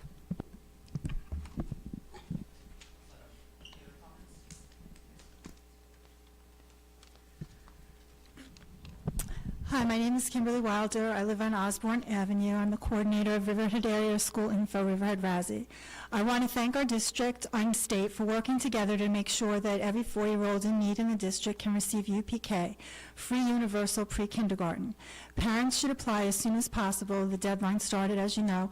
There's a deadline and a possible lottery. So the UPK program is a wonderful program that we have that we usually accommodate everyone who applies, usually. I want to underscore my support for keeping the dual language program at all 4 elementary schools and for having kindergarten and first grade next year in all 4 buildings, as was planned and custom designed for our district by a consultant. There is a petition at change.org, which I invite everyone, even teachers and staff, to sign. It is a way to lobby the district and school board to keep the dual language program. Last check, it was at 364 signatures, and I know that a budget process is public because we're supposed to get input, and that petition is one way that people are lobbying you, and I'm asking you now. I also want to note that based on what I just heard, I think that the Phillips parents are going to be very disappointed because I think they kind of believe that their kids will get to stay in the dual language program perhaps because it's at their school. And actually there was a long history of Phillips having great different bilingual programs, and I'm not sure that the way that we're doing this is just sending Phillips backwards, a lot backwards into what they used to have. They kept their scores higher than the scores at other schools like Roanoke. I have some budget questions for the board that I'm going to also put in writing, and I'm not good at budgets, so I'm putting it out there to think about it. So there was a co-curricular supplies at the high school line, and it said that it was increasing 1,621%, which was only $24,000, but I know that we were saying the budget's tight, we're losing money, we have to do things, but I saw a lot of things that were increasing, and that was one of the ones that was like a wild one. Also, I don't know how the tuition for foster care and tuition for homeless students, of course we want to take care of those and do those, but it was, those numbers were going up like 100% and 200% or something, and hundreds of thousands of dollars. And I just wanted to find out and investigate later, how did we do that? Is that something that we looked at trends, or we're just projecting? Because I didn't really understand that, and I don't know where the budget line comes from, but that looked like an area to me. If we were doing it based on projecting, maybe that's where we could project more conservatively. Then I just wanted to say that, another point. So I think some parents have the myth that you cannot donate to keep a program, but we constantly, I hear you accepting donations for these specific sports team shirts and this music thing, and money that will go for this, and something from the court system. So I think that there's some parents in the dual language program that are like, maybe we can raise $1 million and donate it and do it. I would hope that you would keep some kind of budget line open, that maybe we could save the dual language program if enough people wanted to donate, because let me tell you, it is valued by many people on the ENL side and the native English speaker side. And lastly, I have candidates packets because I know we're going to be having an election. I think that the school district made a lot of problems and concerns, and there's a lot of turnover. And if anybody's interested in running for school board this election season, of course you could go to the clerk at the office anytime and get a candidates packet, or you could make your own petitions for online, but I also have candidates packet, and I would love to support some new blood on the board. Thanks.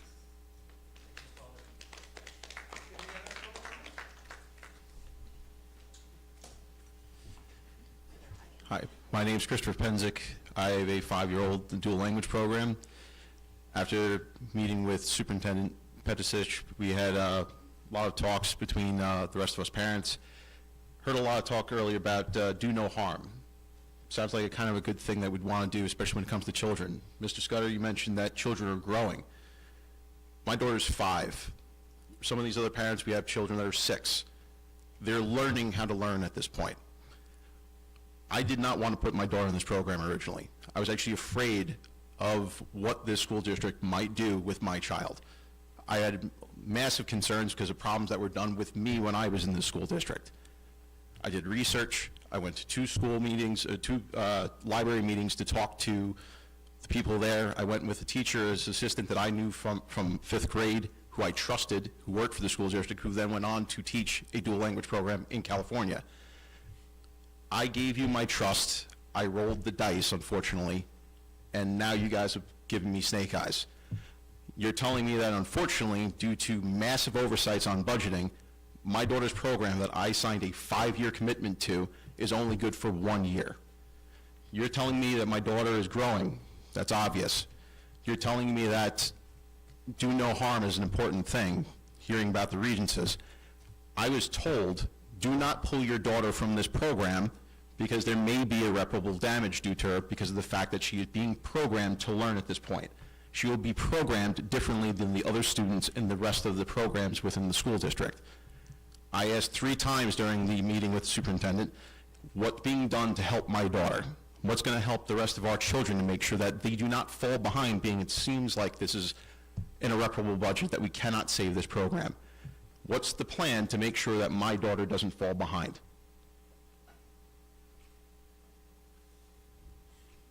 I was told there's going to be a textbook. That's the only answer I got, was 1 textbook. And I was also told that of the $1.5 million, I believe, was part of the budget for the program, $500,000 of which was books. If 1 textbook's being brought out, where's the funding for that 1 textbook from the dual language coming from? Because that also might mean that that $1.5 million might mean that that program is a little bit less expensive now because we already pulled 1 textbook. There may be other things that are not considered or that we're not being made privy to.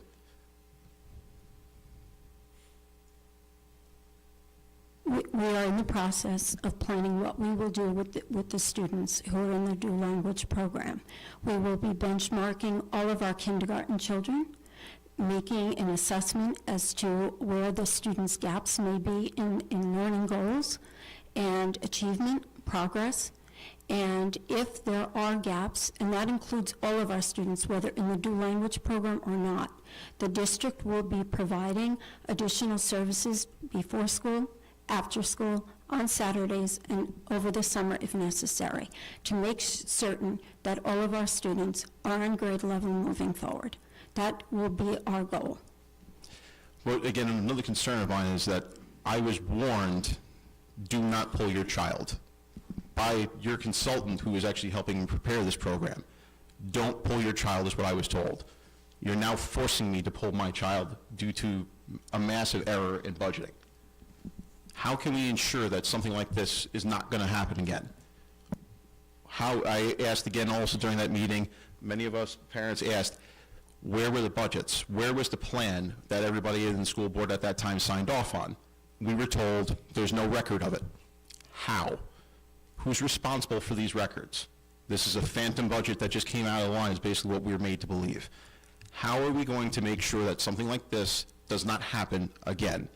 I have a 3-year-old that I would love to have put into this program, never mind keep my 5-year-old in it. Why would I trust the school board to put my second child as well as my 5-year-old into any other program ever again? My trust was already on the fringe because of the fact of what happened to me when I was in the school district myself. I gave you my trust with my child. You threw that trust in the garbage. And then you're making me, why would I trust you again with my second child either? Why wouldn't I consider joining that almost $14 million worth of students going to the charter school or leaving Riverhead altogether? I refinanced my house last year as one of 3 parents that I know of that refinanced to stay in this district. My wife didn't want my daughter in this school district. I argued with her.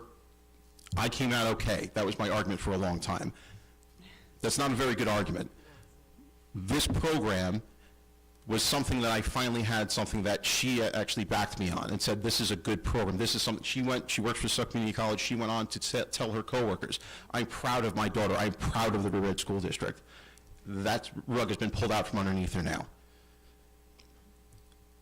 again, what assurances can we have? Because it seems like massive errors, massive mistakes were made, and no answers are coming up.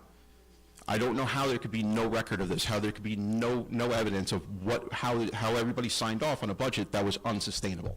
I know not all of you were here at that time, maybe only a handful, I'll be honest with you, I don't know which one of you were or were not. But the ones that are here now, I'm sure you have knowledge of what's gone on.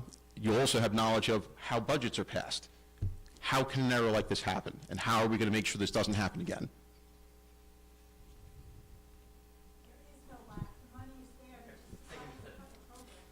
As well, just Yeah. a reminder of comments from the gallery. Thank you for your comments, Mr. President. Any other public comments? Can't make a comment.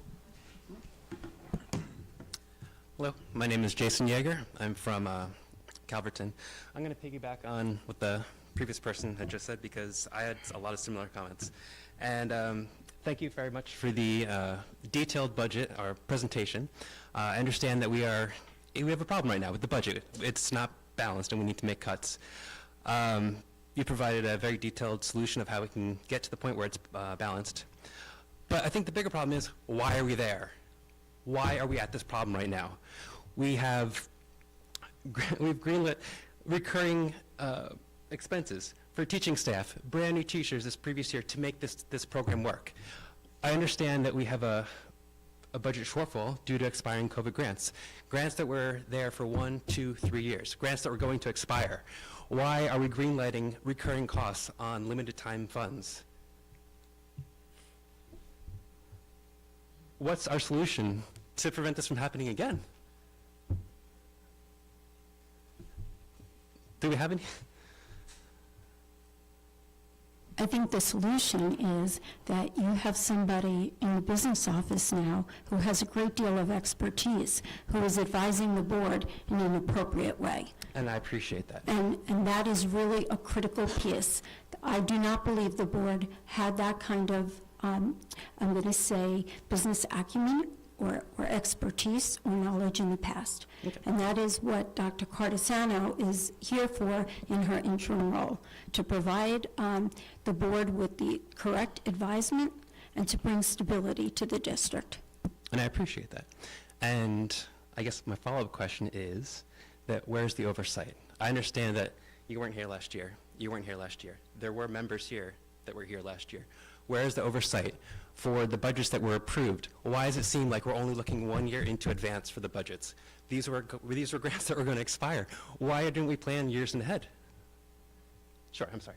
There. I'm just very passionate about this. No, and I understand, but I know that, because I've been on the board in my 3rd year, that there's things that we plan. So when I first got on, that was my first year, and when we initially got all the art money, and then there was discussion with that, it was the interim superintendent.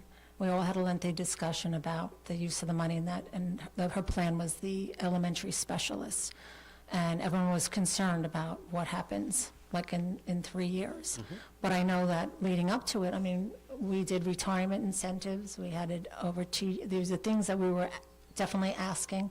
Don't forget, we went through 3 business people, and getting our projections, some late, but that was the anticipation, was between the incentives and getting people off of the grants and onto the general fund, and taking, I know that all they put on, we kept asking was the mandated services, and then we were planning for the dual language. I think it got sped up a little too quickly because originally it was supposed to be like a 5-year plan, and to slowly bring, the kindergarten, but not into every elementary, but there was, that decision was made based on saying that the costs were going to be there, that we were able to do it. And we are can only make a decision based on what we're given, which is those projections. We weren't anticipating is getting fresh eyes coming in telling us that you can't sustain this because, first of all, we have those 10 elementary specialists. They weren't put on contracts, which we weren't aware of. So if they were in contracts, they would have come off. correct? And that's where we're with this situation, which is the seniority that we were all told about. Thank you. Thank you for the insight. I'll just add, when Ms. Healy's saying contracts, there are two ways that teachers can be hired. One is like on a one-year contract where the teacher knows that you are just there for the year. Maybe you're there for the next year. Every year is like a renewal, you know. If you think of it as kind of like on a sports team, the baseball player that's on a one-year contract, he's playing for his next year. It's kind of the same idea of that. Or if you're put on a tenure track, which is then you're, as the teacher, you're assuming you're there for 30 years, as long as you get tenure and you stay on. Right. But then you're thinking of it as a career path. But that's the difference. So when Celie says contract, she's talking about there's a year after year, as opposed to being a probationary and tenure track teacher. So I guess going back to the point is that is there oversight on the budget, or is it only one person's eyes on it?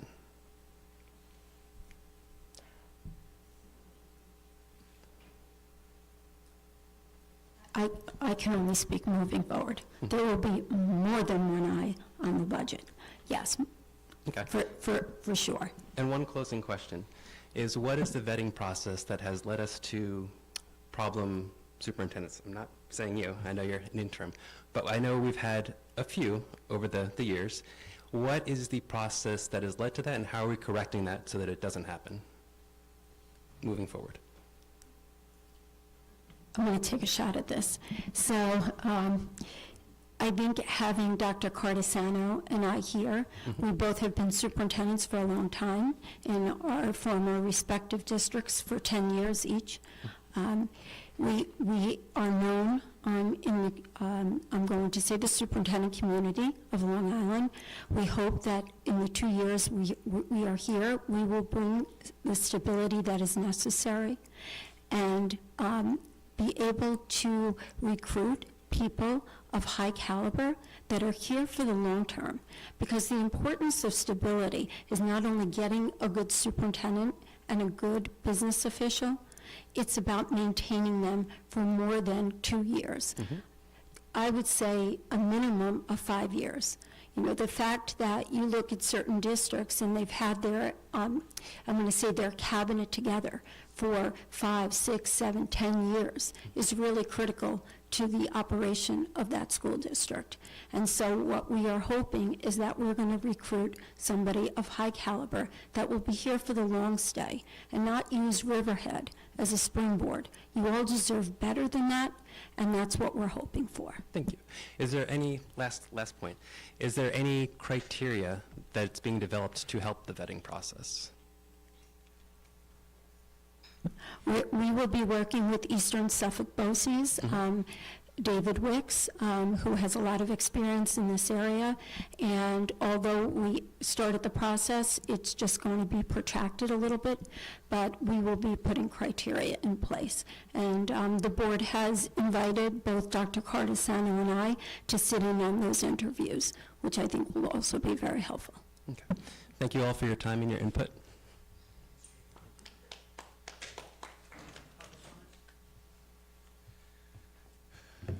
Good evening. My name is Patrick. My daughter goes to one of the programs, the dual language program that's going to be terminated next year. Dr. Cardisano, Superintendent Pedicic, members of the board, thank you for letting me speak, and my daughter thanks you. The dual language program transcends just education. It goes much further to bridge a gap and foster diversity in this district. Our children's brains have been wired differently now to learn, and the program promised so much to our kids, and the dividends that would be felt would be far and wide and not just exclusive to those students. Children of different backgrounds and ethnicities would be brought together, not taught separately with different languages, but they working together as a team. They'd be speaking the same language, both inside the classroom, in the hallways, and after class. In return, we promise to commit our kids' education for a period of 5 years. We were told of a high probability, supported by research that we were provided, case studies from the district, that if our kids dropped out early, they would face detrimental educational effects as their brains are literally being wired differently to learn. This was stressed to us at each stage, going to the meetings, before signing and agreeing to commit our kids. I would like to know who's going to be handling this plan to catch up our kids and provide services if the board doesn't ask for another proposal to keep this dual language program intact. To now hear this program is being stripped down to a shell of itself is shocking and frustrating as a parent. It doesn't begin to explain the pain each one of us parents feel in potentially having to tell our kids they're no longer going to learn Spanish, they're not going to be able to continue with the same core group of friends, and if they want to continue, they have a very small chance of winning the lottery and having to switch schools. Everyone up here, I think, agrees that's not in the best interest of these kids. We had a meeting with Superintendent Pedicic, Dr. Cortisano, and Dr. Sanz. I'm sickened that this fiscal cliff that's being described, it was COVID money. We knew, everyone knew it was ending. COVID was over 4 years ago. And Dr. Cortisano said it perfectly, you can't spend money you don't have. I could not agree with that more. But just like your contracts to different vendors, different teachers, contracts and commitments made to our kids. And I think there is a way to keep this promise, and more importantly, to all of our kindergartners. These are the most important contracts we need to prioritize. I don't know why in the world past superintendents, doctors, educated adults, before this program started, they said, let's build a new dual language program that's going to cost about $1.5 million. It's going to be fine. When we knew it was riding on COVID money. I was told this may have been common practice in the past for recommendations to be given, and then the board votes. And maybe we don't get all the information out front, so the board is not aware. We all have jobs, finances, mortgage, and debts. Who is the person that first said, how are we going to pay for this? It just doesn't make sense. We're all adults. We're educated adults. We can't budget and make commitments to our kids' education and rip it away and say, it's too bad there's a fiscal cliff. That's the easy way out. We saw this train coming for years. We all budget our lives with our families. We just ask you to consider and keep what's important. I'm appalled that the current recommendation is to gut this program, but still allow, from what I believe is a separate kindergarten class incoming in Phillips to start learning Spanish, who did not make a commitment, who weren't committed to the board and the reciprocity and the year that they put in. These are new kids coming. And to say that they're going to continue, they're going to have a nice, smooth transition and get the benefits. Meanwhile, this group of kids not only is not continuing, but it's being ripped away from them, and now they may have to be catching up. I don't get the priority there. And there's a way to rephase that and say, hey, maybe we shouldn't continue the kindergarten is coming in, commit to these kids, and re-envision, restructure what this looks like. That's sustainable. That's fair, and that makes sense. One way you can finish this is adopt the current proposal and gut it. Other clubs, North Star, athletics, I've heard that's all very important. So is our kids' education for educational programs. This is not a club. This is not something after school where they're kicking around a soccer ball. I don't get how those can be preserved, but this gutted. How is that equitable? Where is the priority? The actions speak volumes. That would be no better than doing that is initially adopting this program in the first place, knowing we had the fiscal cliff. So I ask you not to just simply roll over and do that. The right thing is not always the easiest to do, but I believe everyone sitting up here believes in our children's education, because unless you're at the way top and like some prior superintendents making $276,000, still being paid today, I'm told, that's the sole reason you're here, because you care. I believe you do. I beg, just don't be a rubber stamp to adopt that gutting recommendation without requiring the work goes in. Make a fair proposal to keep this program, the commitment to make this right. Commit to these group of kids. Consider looping. Preserve this sole class for the program. See them through so that they don't have a detrimental educational setback. Don't expand the incoming kindergarten class with Spanish education. They don't have the vested commitment or put in the work like our kids for over a year. I'm told, I really don't know because I haven't seen the line items. I'd be happy if someone could provide that to me, but I'm told it's about $1.5 million to commit to this class. There's over a $200 million budget. I'm pretty confident if we take some of the above recommendations, reduce some other spending, and I'm not saying gut other clubs. I'm not saying take away these kids' soccer or their orchestra, but to reduce and take some of those recommendations, I think it's possible to do this. And I say gut because it's 75%. The program's going 75% gut because it's going from 4 schools to 1. And we're talking about less than 0.5% of the current budget. That doesn't really, it's not really that daunting. I know it's important to preserve clubs. It's important to preserve other activities, but it doesn't seem ethical to prioritize that over an educational program. I ask you to be creative, look at reducing other areas and restructuring those and other line items in this over $200 million budget. Don't perpetuate the stigma that we can't budget and keep essential education services to our kids and that we need to slash some of the most important educational programs this district has to offer. Less than 0.5% is the number we need to achieve. I guarantee you these kids will pay it back tenfold. And you will see what other districts already know. It works and benefits the school in more ways than one. We are all willing to help, be creative. We need cooperation and communication. And I think it's not as impossible as some people may believe.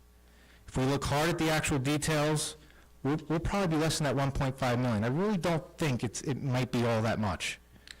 You have a lot of hopeful parents that know this can be done. It will require a few more meetings with admin and some creative solutions. I ask this board to support that and don't simply adopt a 75% gut of this program. Doing that not only sends a message to us, our kids, but it sends a wider message that will be felt by the community we all live in. Don't strip this away. I'm asking you to commit to this core group of kids. Follow through on the district's commitment to them. They've held up their end of the bargain. Keep their education stable at such a vulnerable age. You can then re-envision a sustainable program for new students coming into the district and keep the commitments that you make to our kids. Thank you.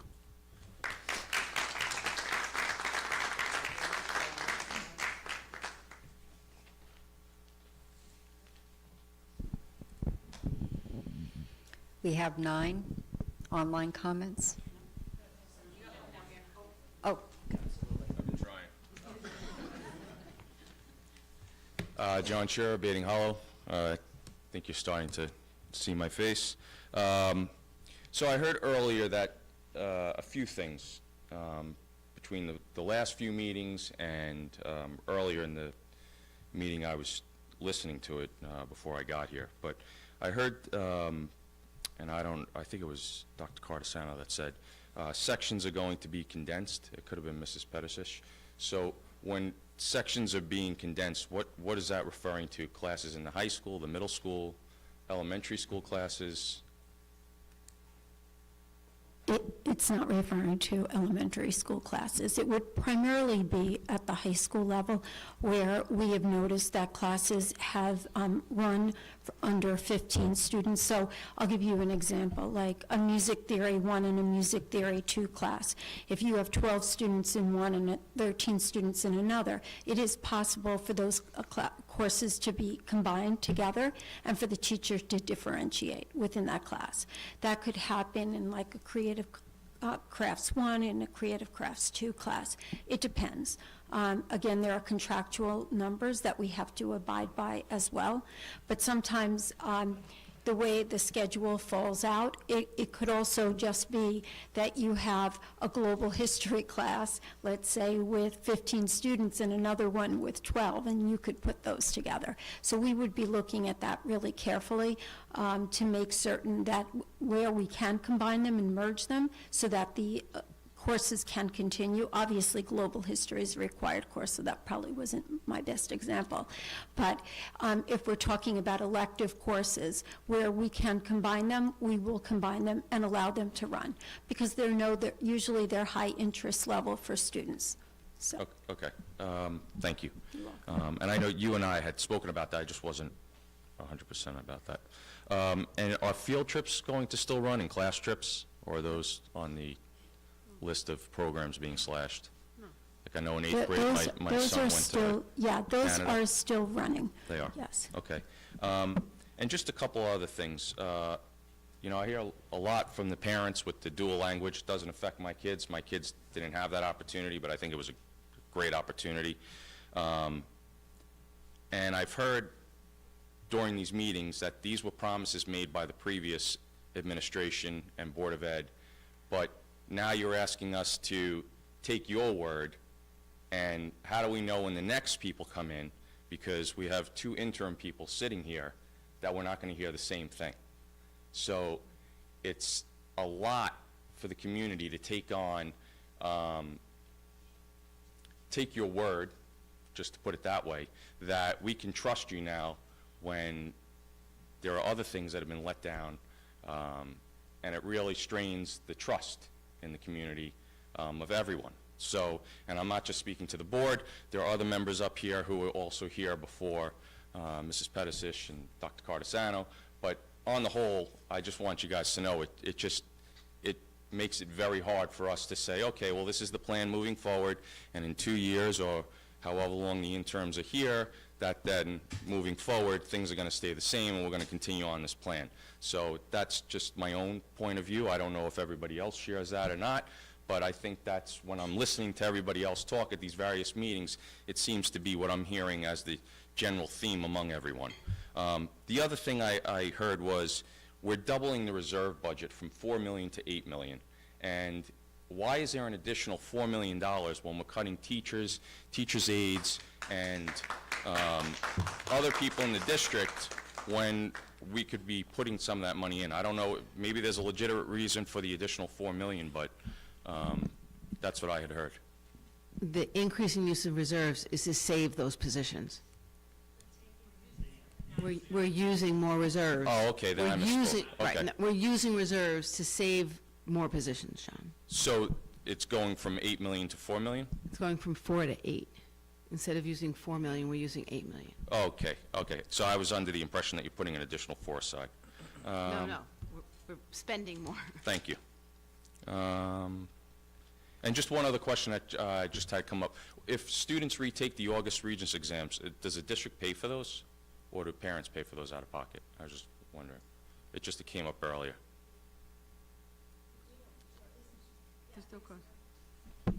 There is no charge for the exams. That's nice. Thank you. Okay, thank you. Comment on one of your previous comments about how can you trust the board and how can you trust the administration. I mean, I'll just say personally that I'm ending my first term right now, and 3 of the members that I'm sitting up here with, I started with, 3 are brand new. I've seen a marked difference in this board. I mean, this is just, my own personal feeling. I've seen a marked difference in the way that the board has not only worked together, but has, taken information and, gone through the information and made decisions, over those 3 years. Decisions may have been, rubber stamped. They may have been, against a decision for the sake of being against a decision. Every single person up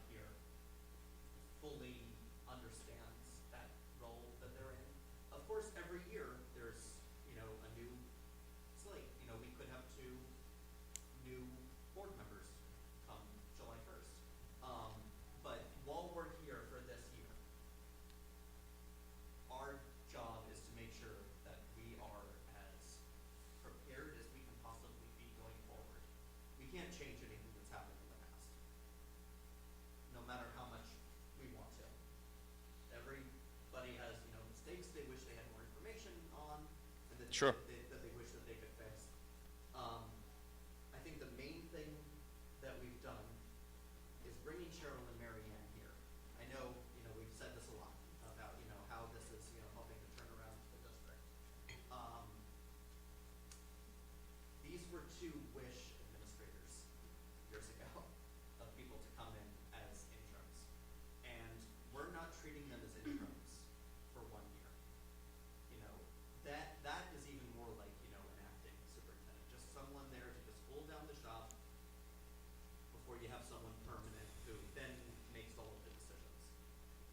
Their experience for this year and thankfully for next year as well means that they're going to help right the ship. And they've started to do that already. This is a very difficult budget.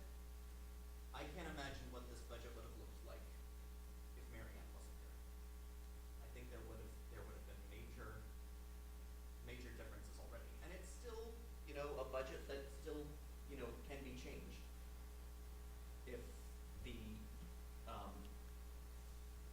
elected representatives in Albany, were able to, work faster, which we hope. I think that there's a lot specifically with housing, mixed in with this year's budget that's really slowing things down. There's a lot of groups that they need to kind of okay things.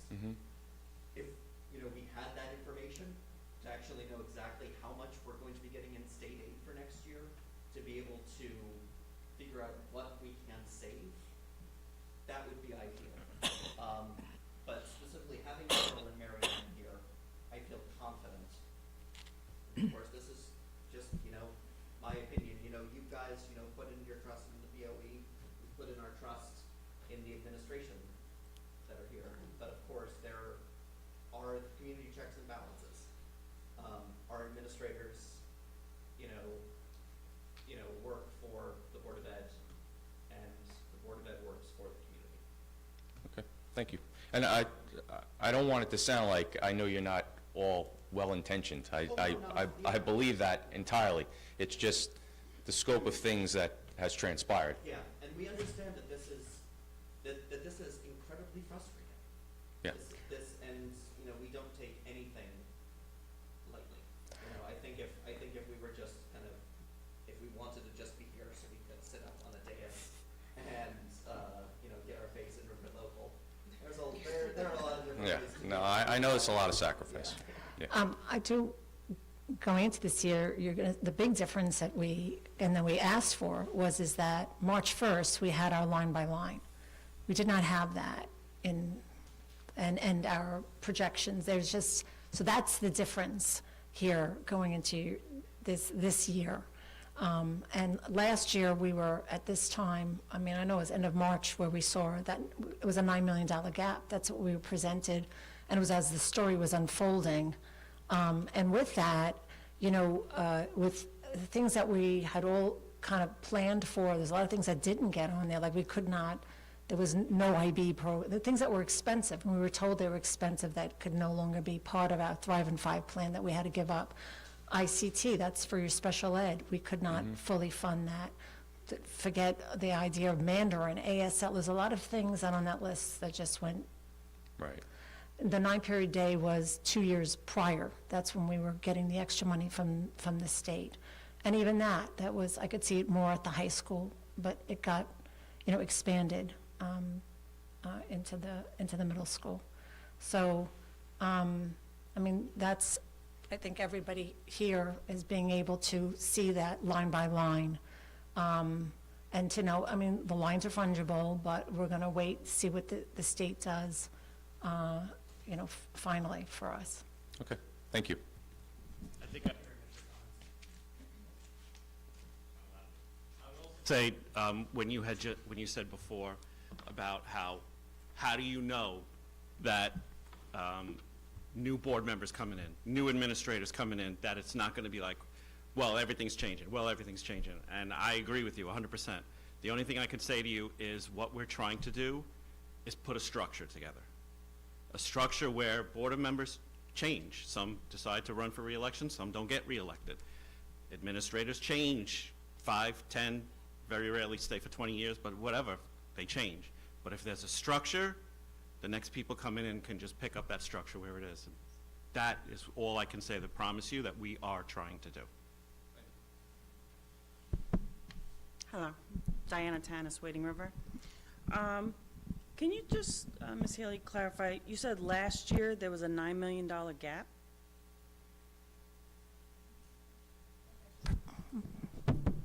As we were preparing the budget, so if you go back to the first presentation, as he was building the budget, just like I'm sure as anybody else,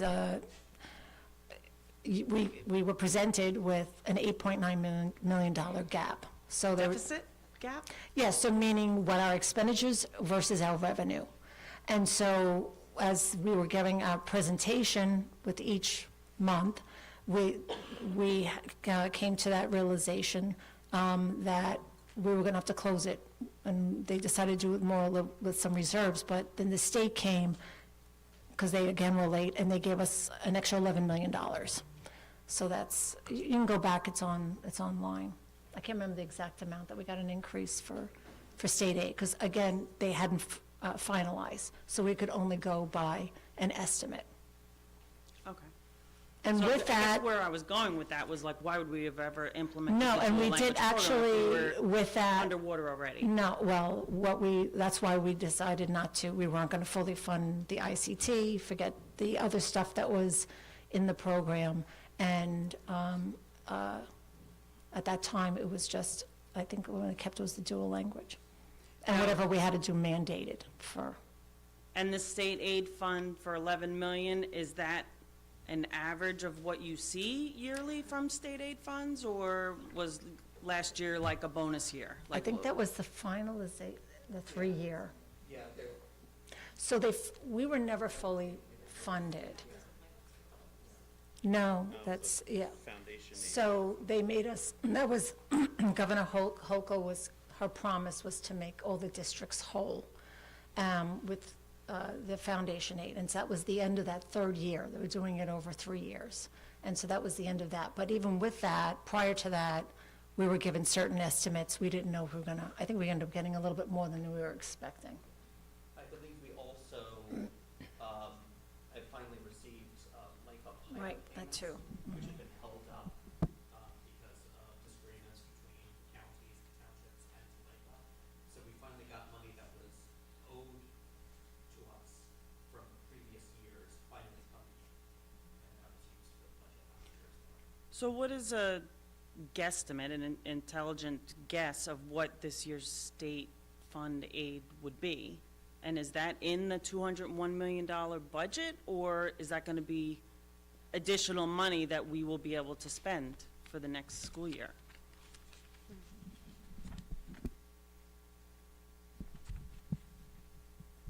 If you look at online, there's a revenue budget that was posted, and has been updated.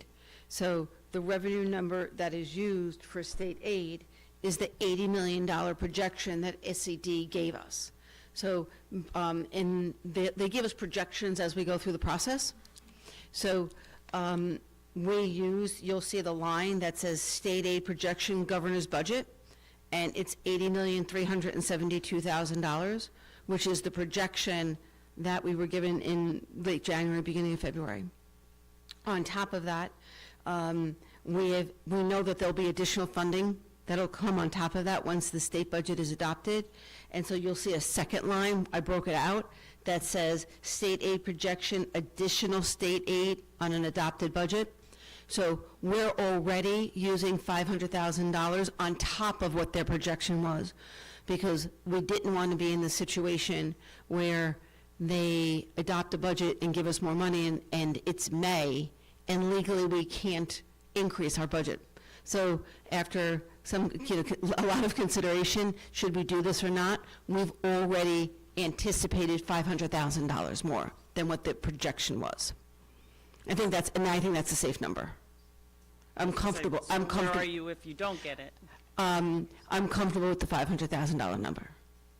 And what if it ends up being 1.5 million? If it ends up being anything more than $500,000 and the budget is already adopted, that money will flow in, and then one of the other revenue lines would be decreased. So, but once you have to adopt a budget on April 16th. That's the law. You have to adopt a budget. We've had situations where we did not get our state aid money, projections until June. So we're well after the fact. But I think if you take a look at this budget number, if you take a look at this revenue projection, you will see the state aid number, the additional amount, and there's a whole host of other revenues that we use to roll all that up to the $201 million. And the last number in there is your property taxes. So you put everything together, you see how much money you're going to have in property taxes, and then for us, the final number was the reserve money. Okay. And then Okay. I just wanted to point out, because I don't know if the board is aware, so we have 177 kindergartners right now in the dual language program. We're going to bring it down to a maximum of 50 children. So now we have 127 children that are going to be at that deficit of what the professionals told us last year, that our children are going to have learning,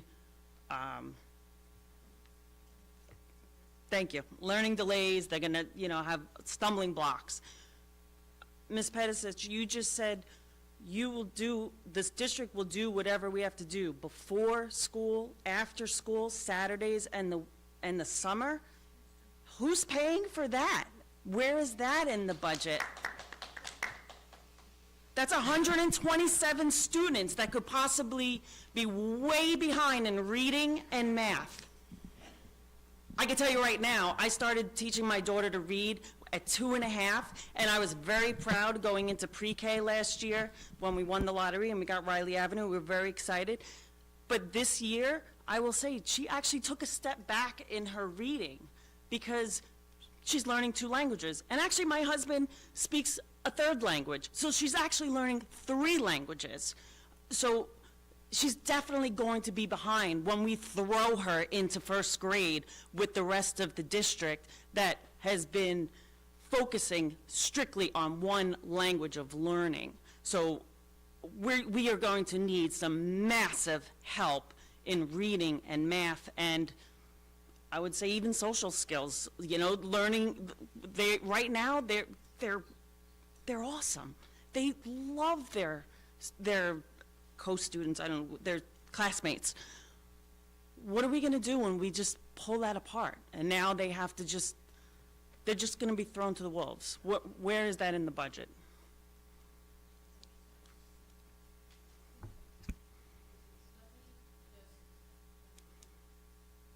Let me just say the whole sentence, okay? The grants that we have on the books right now, that we have commitments from the state and from the feds, okay? The vast majority of them go through August 31st. That's when the money can be spent through. So we spent time in the past 3 months going through those grants and making decisions on how some of that money, I know it's so terrible when he does that. I feel my pain, okay? I get it, right? Everybody has a job. Okay, so we took a long look at those grants and said, what did we have planned to spend this spring and this summer that we won't do?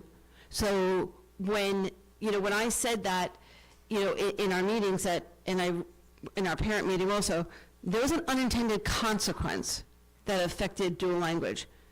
Because I don't want people here or at home or on YouTube in 3 weeks that are going to watch this that says that we cut dual language and we sat there and said, let's reduce this program.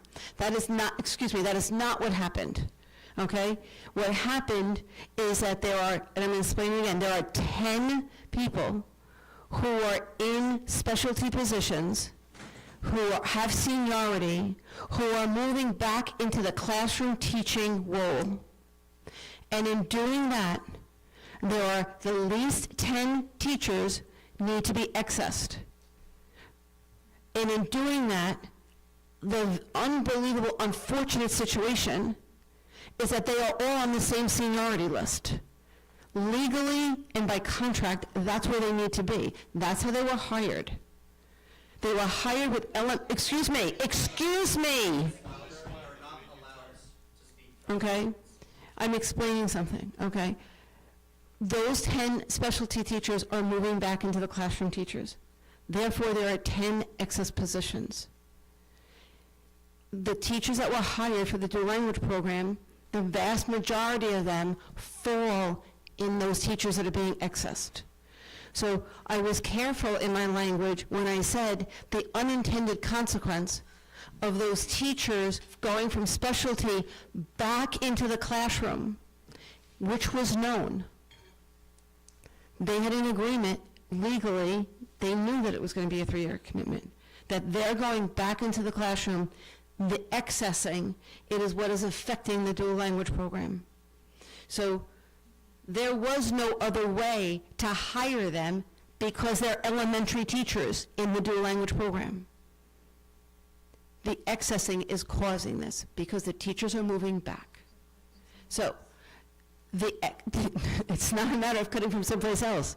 There's not a matter of cutting from someplace else. There are 10 teachers that need to go back into the classroom. Okay? So now we're faced with the issue of, which is, what are we going to do for your students? And Mrs. Pettis, we have done nothing for the past week but meet and try and to come up with a plan that we are working on how to support your students. Yes, the program will go to Phillips. The Phillips program will be expanded, will be expanded to accommodate students. The parents will have to make a choice, we know that. But in that, in that time, we will have to see, I think you said benchmarking all kindergartners, so we will know where all kindergartners, dual language and others, where they stand, and then putting together the program to say, what can we do? Because every parent's going to have a different need. I can do before school, I can do after school, I can do Saturdays, I'll do the summer. So what can we do to support your children, I think was the question during this transition, and that's what we're looking at right now.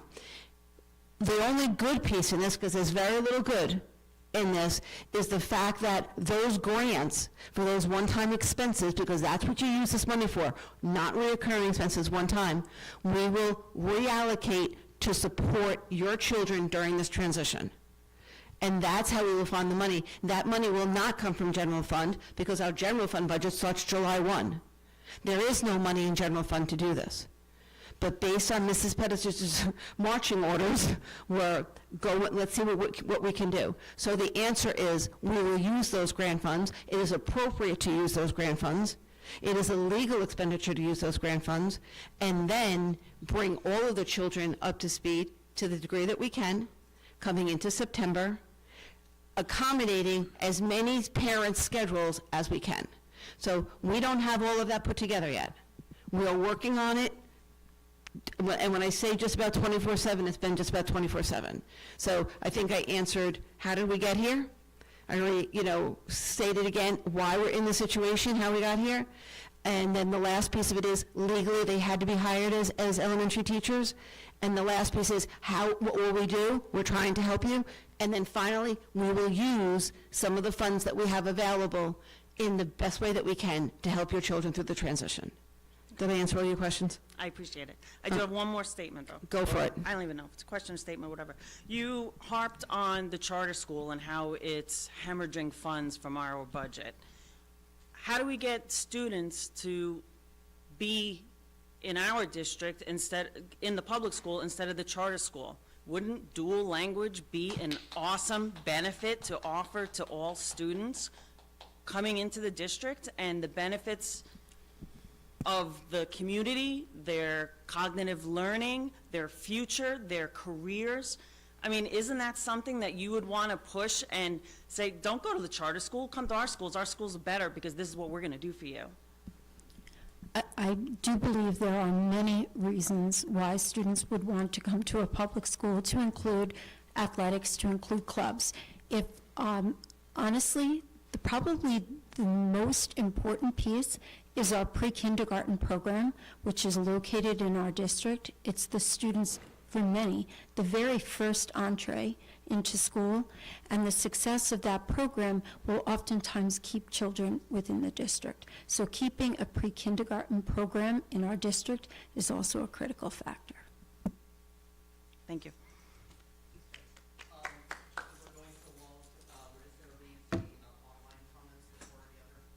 Can I just say something quickly? I'm tired. Okay. I mean, we've pretty much said everything there is to say about the dual language program. I don't even really have a question, except for that you're all sitting here because you say you have the best interest of our students.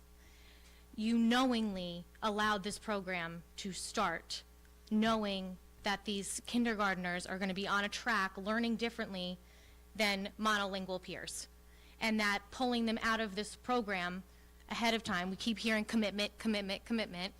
You're pulling them out of this program ahead of time. That's going to cause learning deficits. And I know personally, my daughter will not qualify for extra services. So you can benchmark, but she's not going to qualify. But she's also not going to be up to where she would be if she was learning in a different way. And I know this because that's what I do every day, is I'm a speech-language pathologist. I understand how people learn language. And I would not have signed her up for this if I knew that this was going to be ending in a year. It's unethical. So it was unethical when whoever approved last year for this to happen, and it's unethical now that you're allowing it to end. Because you know all of these people are here, we've been here talking about the dual language program, how it potentially could turn Riverhead around. You have a terrible reputation. This can turn it around. Last year, I don't know who was here, you approved this. It's ending in a year. I mean, it's unethical, twice, 2 times unethical things have happened. So I would find a way to make it right, and if you don't, that the loss is on you. So, thank you.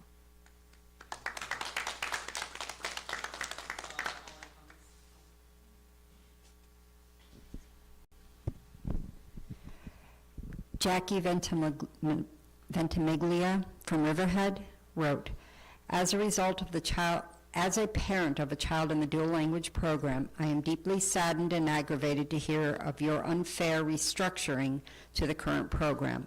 Your finger pointing and blaming the former superintendent is not enough of an excuse to victimize these poor children. They have started their most critical year with extremely vigorous workloads, as we parents trusted your district to help support.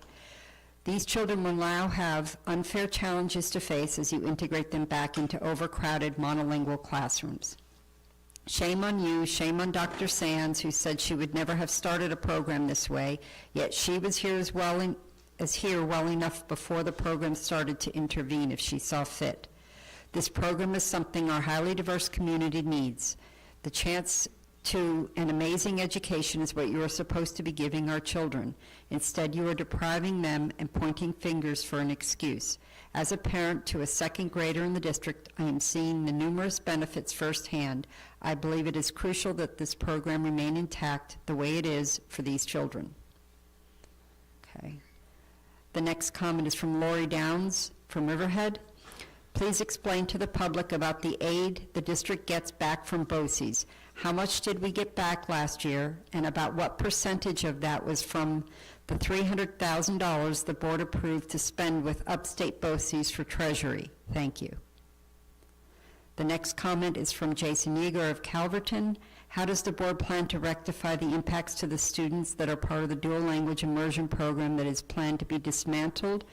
And what reassurances is the board providing that unsustainable programs aren't improperly greenlit in the future? The next comment is from Sandra Voltaggio from Aquabog. A story of success and affirmation. My son has completed 7 months of dual language kindergarten. Yesterday he was able to communicate with contractors we had working in our house. Now normally I have noticed that the Spanish-speaking workers we've had come in with their heads down, get to work, complete their job, and leave. Yesterday, though, they were greeted with "Buenos dias, ¿cómo está?" I cannot begin to tell you the warmth and acceptance that radiated off of these men, not to mention the confidence that beamed from my 6-year-old. There is no disputing, no denying the fact that we are a divided community. A dual language program is not just about academics, it's about embracing diversity and immersing ourselves in the community in which we live. Taking away the dual language program after so much money and effort was put into creating it would be a huge disservice not only to our children and school, but to our entire community. It would be as if we are looking at the greatest opportunity to finally bring together this diverse community and instead saying, no, let's keep them segregated. Please do whatever is necessary to keep the dual language program intact in the Riverhead Central School District. Thank you. The next one is from Diana Tanis, Wading River. Language barriers exacerbate communication breakdowns and misunderstandings among students. As we all know, this leads to conflicts and disciplinary issues in the higher grade levels. By equipping students with proficiency in multiple language, a dual language program enhances communication skills and promotes empathy and understanding across cultural divides. Students learn to navigate differences constructively, resolving conflicts peacefully and collaboratively at a young age. A dual language program is necessary in the Riverhead Central School District in all 4 elementary schools. We need to work together to make this program a success in all schools. The next comment is from Victoria Penzick of Jamesport. I have severely lost any trust in a school district who has no foresight in planning an over $1 million dual language expansion program which abruptly ends only in a year. The fact that parents were told and signed a, quote, commitment that stated we should commit our students to a 5-year plan and were told if we pulled them out early, they would need our help, would need help adjusting and learning a new educational pathway. We have been given no answers on how the district will help our children going forward besides a textbook would be added to the 1st grade classroom. Being we were told $500,000 was spent on supplies for the bilingual program, including textbooks, where is the funding coming from for this new integrated textbook? The next comment is from Christopher Penzick of Jamesport. I met with the interim superintendent as one of many parents concerned about the proposed cuts to the dual language program. We asked how the program initially developed, renewed, and agreed upon. Where is the documentation of this program proposal? We were told that there was no record of those meetings and proposals. How is this possible in a program with nearly 200 students and approximate cost to the district of $1.5 million? When we asked who is responsible for keeping such records, we received no answer. How was this program implemented without proper budget lines created? How are there no records? Who is responsible for these errors? How are we safeguarding the district from future errors such as this, which has now become a waste of funds which could have been used somewhere else in the district? The final comment is from Mace Governale of Calverton. The district needs to find a way to continue to offer the dual language program in its 4 elementary schools. Without this program, we are condemning our town and our future generations to continued division and lack of opportunity for all students, native and non-native speakers alike. With this fiscal plan, our current kindergartners will graduate at a disadvantage compared to many others who are graduating from dual language programs on Long Island. What is the plan to ensure that our students are receiving an education that will enable them to compete in a diverse society? I am extremely disappointed with this board for its lack of fiscal awareness and lack of accountability. Too many questions and comments from concerned citizens went unanswered at the last meeting, and that reflects negatively on this board, and you should all be ashamed. I was born in this town. I want my children to attend the same schools I did, and I want to be proud of this town. We must do better for the benefit of our children and our town.